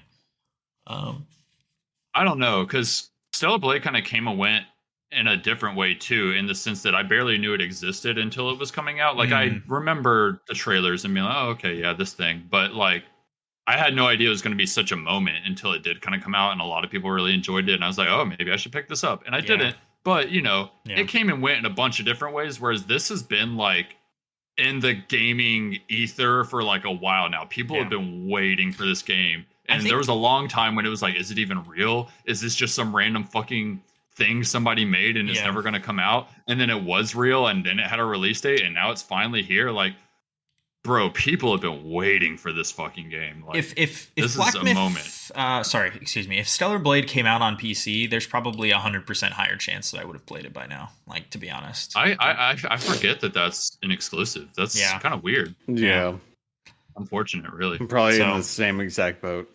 I boot up my console so rarely, and generally it's just for exclusives. Like, so, but that one didn't pull me enough in either direction to. Plus, if I play that and Jennifer's around, I have to answer a bunch of questions about what video games are. So, like, why is that bitch got the biggest ass and tits in the entire world? Like, what's going on here? Yeah, I'll never forget. I haven't really experienced too much of that because my recent relationships, I didn't live with them, or they were also gamers. But like when I was dating Ellie, there was a lot of that, and I'll never forget the most that of my whole life was when Dark Souls 3 came out. And I mean, I don't think I've ever seen someone more confused about like, why is he even into this? Because like, okay, if you're watching me play the game, I'm probably seemingly really stressed out, you know, and not having a good time, even though I'm like fucking in it, you know? And then anytime it's like a cutscene or something, it just blatantly doesn't make sense. So she's just always just like, why are you into this? And I'm like, I'm so into it though. I could do this forever, bitch. Like, come on. Yeah, I'm trying to recall. I don't remember what game it was, but there was one. It was like maybe the Dark Souls 3 DLC or something. But I remember Krista being like, dude, you need to take a fucking break. Like, you are not having a good time right now. Like, that's what is Dark Souls 2. What is going on? Yeah, it might have been Dark Souls 2. It could have been the Fume Knight. I remember the Fume Knight fucking wrecking my shit. Cancer in the best way. Yeah. And then I beat Alon in like, was it Alon, the samurai guy? I think it. Yeah. I never beat him. He was so hard. I beat him in like first try or something, second try. Wow. But the Fume Knight. That's genuinely one of the only Souls games things that I've never done, and I was just like, fuck it, it's not worth it to me. Like, it was just too fast, and that game is so slow. I did not understand how you're supposed to do it. I remember taking like 50 tries on the Fume Knight and being like, if the guy after this is this hard, I am so fucked. And then I beat Alon immediately and was like, oh, okay. That's crazy, that's it, bro. Fume Knight for me was maybe less than 5 tries. And then Alon, I just couldn't do it. That's so funny. I mean, it's all about character build. I, of course, was doing like two-handed heavy shit. So like, me too. Yeah. But weird. You know, he's just so fast. Like, you know, like he's insane. I think you could stagger him. I just died instantly. I don't know. Maybe I needed to grind more. Honestly, I'm not sure. Anyway, that's enough about Black Myth Wukong. We here, our official stance here, game looks pretty cool. Let's see what happens. Hopefully it runs well on PS5 so Crossley doesn't have to be angry next time we all talk. I just won't have played it, you know? Yeah. I'm gonna, at this point, wait. I'm a little too nervous to just buy in. I would like to believe that they've taken the precautions to make sure it has some sort of stable frame rate around close to 50, you know? But is there anything what resolution Sorry to cut you off. What resolution does PS5 play games at? Because I know you don't. You so it's upscaled 4K, right? It outputs at a 4K. Now games, it's like fake 4K, right? Like upres? Not necessarily. I mean, well, okay. Yeah, this is kind of an unfortunate. It's kind of you have to approach this from a couple different angles. Okay. If you consider the fact that most games now, and I mean most, in the last couple of years, have released with some sort of upscaling technology like DLSS, you know, the AMD Super FX, whatever, their FSR stuff. Almost every game is not intended to be played at a native resolution anymore. Yeah, I mean, it would like tank the hardware basically. It would, but there are hard to run, especially in the PS4 end of PS4 or early PS4 generation. Games were coming out. Basically, it would have been, you know, the frame rate mode was upscaled 4K, so checkerboard 4K. So like they would kind of have a 4K image output, but it was displaying at a much lower image, and then they are basically reconstructing the frame in a way on the hardware that outputs that image, right? That was before DLSS and FSR and all this stuff, like a software upscaler, were really a thing. And the whole thing behind DLSS is that it uses, they call it AI. It's not AI. It's predictive, you know, learning technology, right? To interpret what they think the rest of the frames are, right? Like so, you know, when they're reconstructing it, when they're outputting a lower resolution image, they are kind of reconstructing, you know, the frame through software and outputting at 4K. So no, it's not native, but there's really no reason for it to need to be native anymore. Because I don't know if you guys have noticed, but unless you're really scrutinizing it, like watching a Digital Foundry video, the way that they do it, how often when you boot up a game and you put on DLSS in quality mode, do you notice that it's not native, right? I think you're lying to yourself if you say that on the fly. You can tell that frame right there just fucking raped my eyes. Did you see the way that the AI didn't do it correctly? Yeah, it's not going to happen. Yeah. So, I mean, not with how good it is now. Like, for how good it is now, you're not going to be able to, unless you were truly attempting to find the frame that fucked up, because it will still fuck up a frame. You'll be able to find it if you were to like record, go back, and then go frame by frame. You'll be able to see some fucked up shit. And I know PlayStation did add 1440 as a resolution as well, so people can play on their monitors, right? So I guess that's what I was asking, is like, what is PlayStation doing? What will it be running Wukong at, fake or not, like with all the other background shit? But like, what is it actually trying to do? How much stress is it actually going to be putting on itself? Because obviously on PC, you can kind of play with what you're doing to your hardware a little bit in terms of your settings for the game. But I don't know. I'm just curious to see. Hopefully, I really do hope they just, even if I'm playing a less fucking sexy version of the game, like I would hope that they have it smooth. Yeah. Hope. But well, the beauty, honestly, is that what is AMD's thing? FSR. FSR. Yeah. FSR. Yeah, FSR, and then is that their DLSS? Essentially, yeah. So it'll depending on how many frames that you are getting, essentially, it'll be able to generate more frames. It's weird, but and then it just interpolates those between the real frames. Right. But that's like the simplest way to possibly explain it. And at this point, the difference between the two, like FSR recently has put out updates that bring it more to parity with DLSS. Yeah, that's what I'm saying is like now, like the good thing now is that like your chances of, even if Wukong runs at like a lower frames, like even let's say like in the 20s to 30s, it could possibly bump it up to the 50s and 60s. Like it really depends on how well it's integrated into the game. Because at the end of the day, these technologies, they're not like mods that like you just plug and play. They like they have to be in tandem with the development of the game. Yeah. So depending on how well they integrate these and things into their environments, there is a lot of footage. Granted, it's all stuff they've put out, but there is a lot of footage of the game on PS5. And I know there's, some smoke and mirrors that can pull there, but it's just like, I don't know, wouldn't you want your game to run how you're showing it? Not even just like at peak, possible output, but just run at the least like how you're perceiving it should run, like just a smooth combat experience, right? Like, I mean, actually, according to 4 hours ago, they just put out PS5 footage in the last week. It's a tiny snippet of footage. That was from them though, right? That was their correct. The company's footage, yeah. So every single bit of footage you've seen over the last few years this game's been in development has been on the PC. Yeah, that was what I was saying earlier, was because Crossley was like, why aren't they giving the codes to people, blah, blah, blah. And then the company basically heard the cries of people like Crossley, and they were like, oh, we'll show you some footage on the PS5, but they still won't give out the codes. So it's like, really, like, truly, how much does this mean to us? Yeah. So. Yeah, and that's my concern. It's like, we have footage. Like, there's a handful of examples, no, I think it's more than just one video, I'm pretty sure, because I've been so curious about it. But there are examples where there is at least claimed to be on PS5, but I am concerned that it's like, is this just like an isolated thing that they're showing us that's not maybe running all the stuff that the main game will be running, or is it actually going to be looking and running like this? I don't know, but hopeful, fingers crossed for sure. But like you said, Chandler, we should probably move on from Wukong maybe.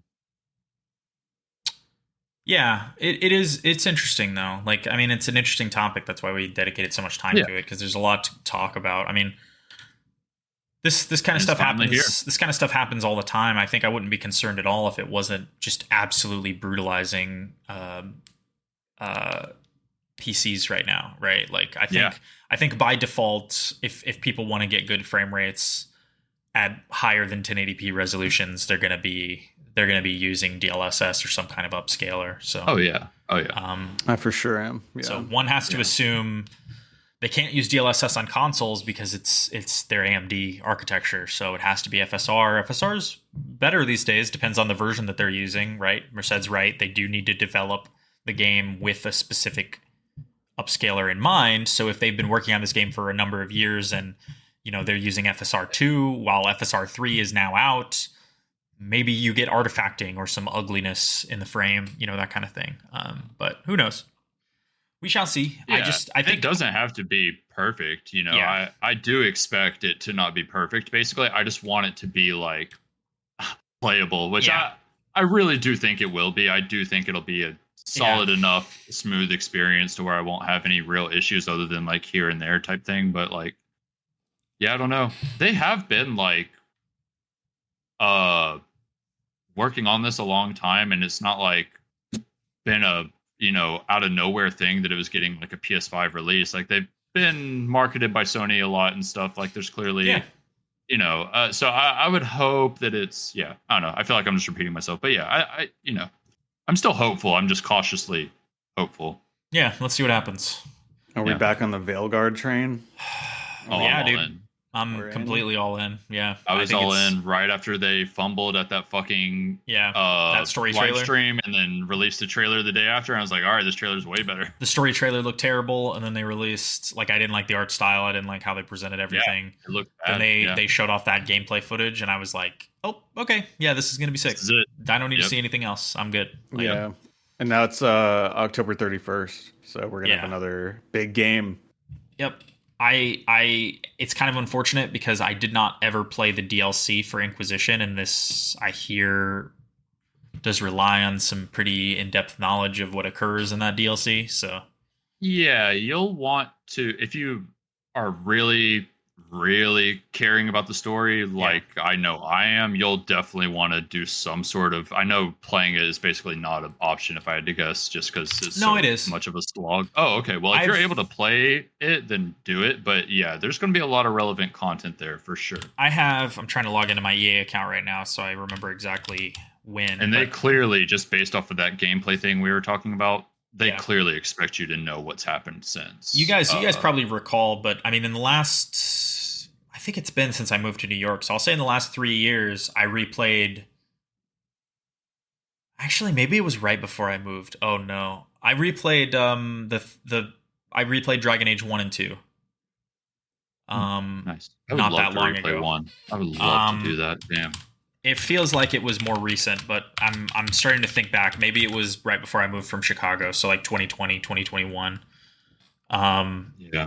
But I replayed Dragon Age 1 and 2, and then I played about half, maybe a little less than half of Inquisition again. The only reason I stopped was just because there was more shit going on. But yeah, I mean, I actually may replay Inquisition the next couple of months, just getting prepared. I really want to. Yeah, I really want to know. I think we kind of briefly talked about this. They're not doing another thing where you get to pick all the events, right? I know you said they're not doing a save file transfer thing that like pulls in all your choices you made, but are they going to do like another thing like with the website where you can pick all your choices? They said in a recent interview, I don't remember where I read this, so apologies. They said in a recent interview that there will be an in-game. Oh, that's right.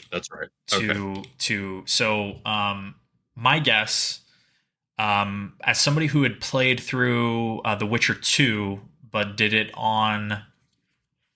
Yeah. I think The Witcher supported save game imports. I actually can't remember, but for whatever reason, I didn't have my save game. I don't remember why that was. I think it's because I played The Witcher 2 on Steam, and then I bought The Witcher 3 on GOG. And anyway, in The Witcher 3, when you load it in, they were basically, the opening scene was like somebody's interviewing you. Oh, okay. And you give answers about what you did in certain things. Right. I bet that's what they would do. It's probably something like that, or someone's telling you, here's, right.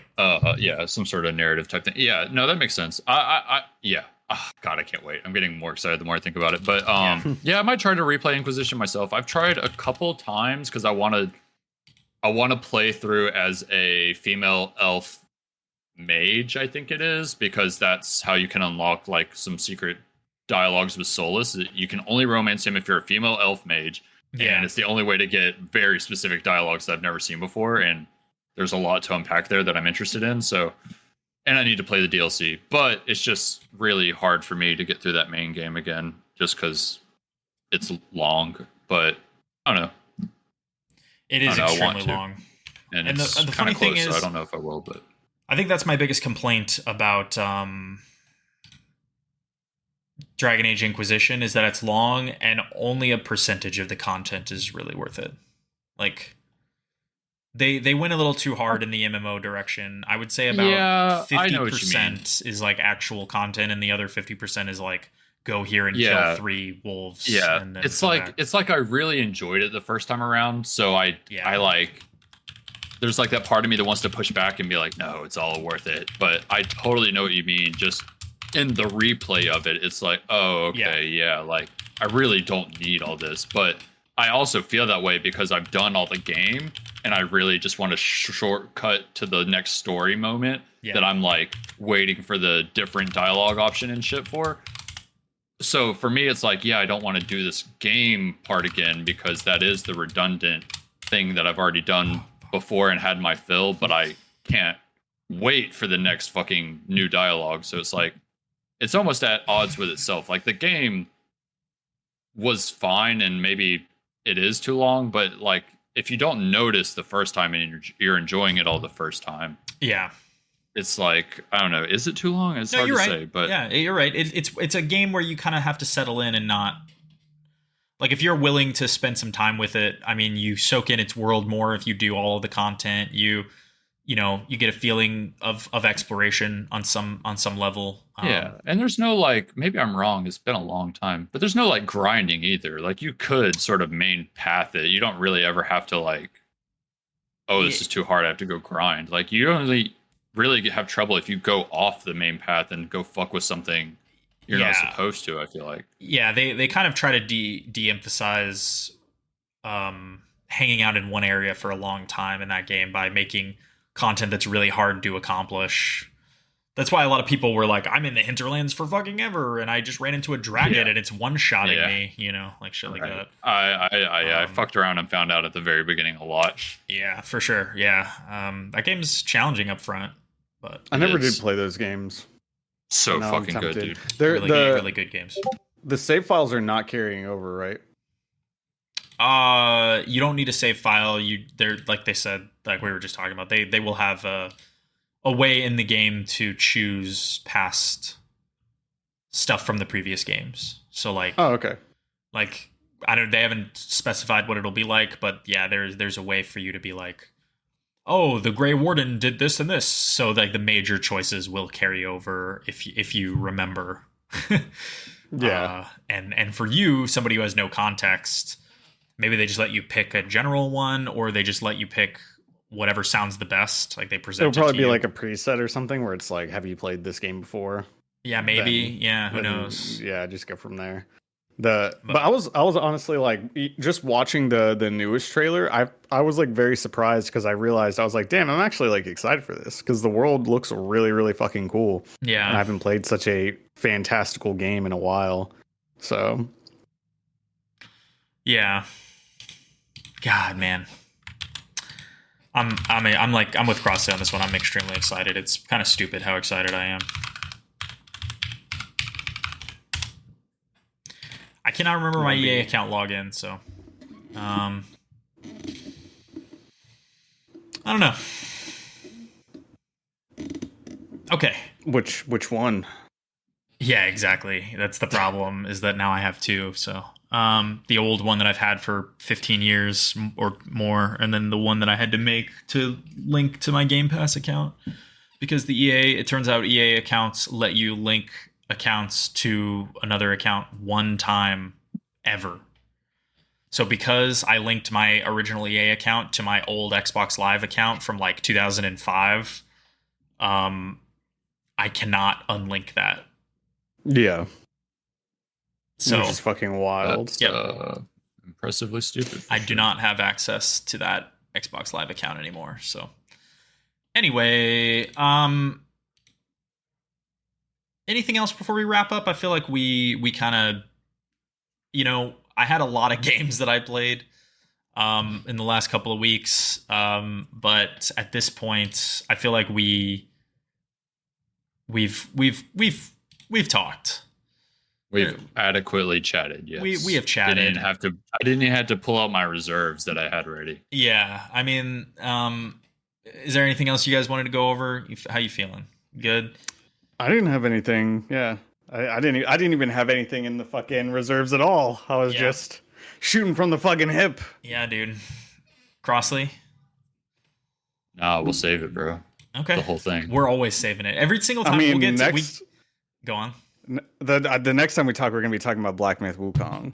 Yeah. And yeah, that's gonna be. I think there's a lot of games that we finished. I mean, it's been a while since we last spoke before this, but like, I finished Kunitsugami. Everybody should play that game. Yeah, like it was before I finished Kunitsugami. That's how long ago. It was like 3 weeks ago. Didn't we just talk? And we were like, what are we even going to talk about next time? Was that really that long ago? That was 3 weeks ago, yeah. You're fucking high. I'm serious. I'm fucking serious, bro. All right, check. Okay. July 29th. That was like 3 weeks ago. 2.5 weeks, bro. And I also think I uploaded on July 29th, but I think we recorded it actually a decent bit before that. I think I had forgotten to upload it for a while. There's only one way to find out. It was like yesterday. Okay, never mind. We recorded it on July 28th, so I'm wrong. It's okay, so 2.5 weeks. That's I mean, No, the 28th was actually exactly 3 weeks ago. Okay, sick. I'm a genius. All right, guys. Well, good chatting. Thanks everybody for listening. I uploaded all women. Of course you do. People always love what they don't have. I uploaded I uploaded all of the episodes to YouTube, so they're on YouTube now. I'm interested to see what happens, if anything. This is our moment with that. Here's the thing, dude. It's gonna do great. Especially once we get the video aspect on there for the extra algorithm boost. But I mean, I literally have content there that is just me playing a video game that I recorded for like over an hour, and it has thousands of views for no reason. It's not even good content. Are you telling me I'm going to be famous, Crossley? I'm just saying it's going to perform. So anything's possible. It just needs to be there in the ether long enough and, you know, have consistent other things of similar vein. Make all the thumbnails the same. Yeah. Make all of the titles clickbait. Do they all have to be the same thumbnail? Yeah, similar thumbnail I thought structure. we had to like pog out and do like weird soy faces and stuff. I thought. But the thumbnail structure has to be the same. Like it either has to always be all three of us, or always like big Chandler, little two Chris's. Like you know what I mean? Like whatever the format is, it has to be the same. Like on every single, you know. I'm interested to see. Yeah, as of right now, we have 21 views on YouTube. Oh my god! 2 days ago. I do not know what that means, but I don't even know. Because I feel like you have to tag stuff on YouTube as well, and I don't think I did any of that. So there's a way to or as far as like I've heard people talk about stuff like this, there's a way where you can see the specific metrics and stuff, is in like even down to like how long into the video the average watcher gets before they click off, and like all that stuff. So yeah, it has all of it. Well, you know what I'm really interested in actually is how long until I start getting copyright strikes on the old episodes where I used music from video games. Do they copyright strike for video game music? For sure, especially a big studio. Yeah. Oh, I didn't even know that. I would have figured they would be chill with that. Because they don't do it for Animal Crossing. That's what I was going to say. You have to do stuff that's not in America because the laws don't get in the way. I got a copyright strike on one. What is it? That's why a lot of YouTubers, Merced, use Nintendo Music, because Nintendo can't do shit about it. Okay. Yeah. Because I hear Animal Crossing all the time, and I'm like, you fucking Zoomers are stealing my fucking culture, that's why bro. a lot of YouTubers use Nintendo Music, because they literally can't do anything about it. That makes sense. And it's good as fucking music, so it's like a win-win. Yeah. I feel like I've seen the Wii Shop music, or heard the Wii Shop music more times than I don't even... Yeah. It's crazy. Okay, I didn't get a copyright strike. Somebody claimed, because I use Claire de Lune in our Game of the Year videos. Somebody claimed that, but who the fuck is Claire de Lune? Buddy, learn some fucking culture. You know what? Fuck you, bitch. You can have the fucking video. Is it a woman? My God, he's so stupid. He's so stupid. It's a man. Oh, Debussy, bro. Yeah, and he's got Debussy. All right, I'm sorry, Mr. Debussy. That's my bad. Yeah. Anyway, yes, I use that. That is the piano intro I use for our Game of the Year videos, and it got claimed. But it's funny, it got claimed on one of the older ones and not one of the newer ones. That I definitely used it again. Did I not use it again this year? I have no idea, bro. I don't fucking remember. Anyway, what were you gonna say, Crossley? Yeah. Are we gaming? Oh yeah, we're gaming. Thanks for joining us, everybody. Good night.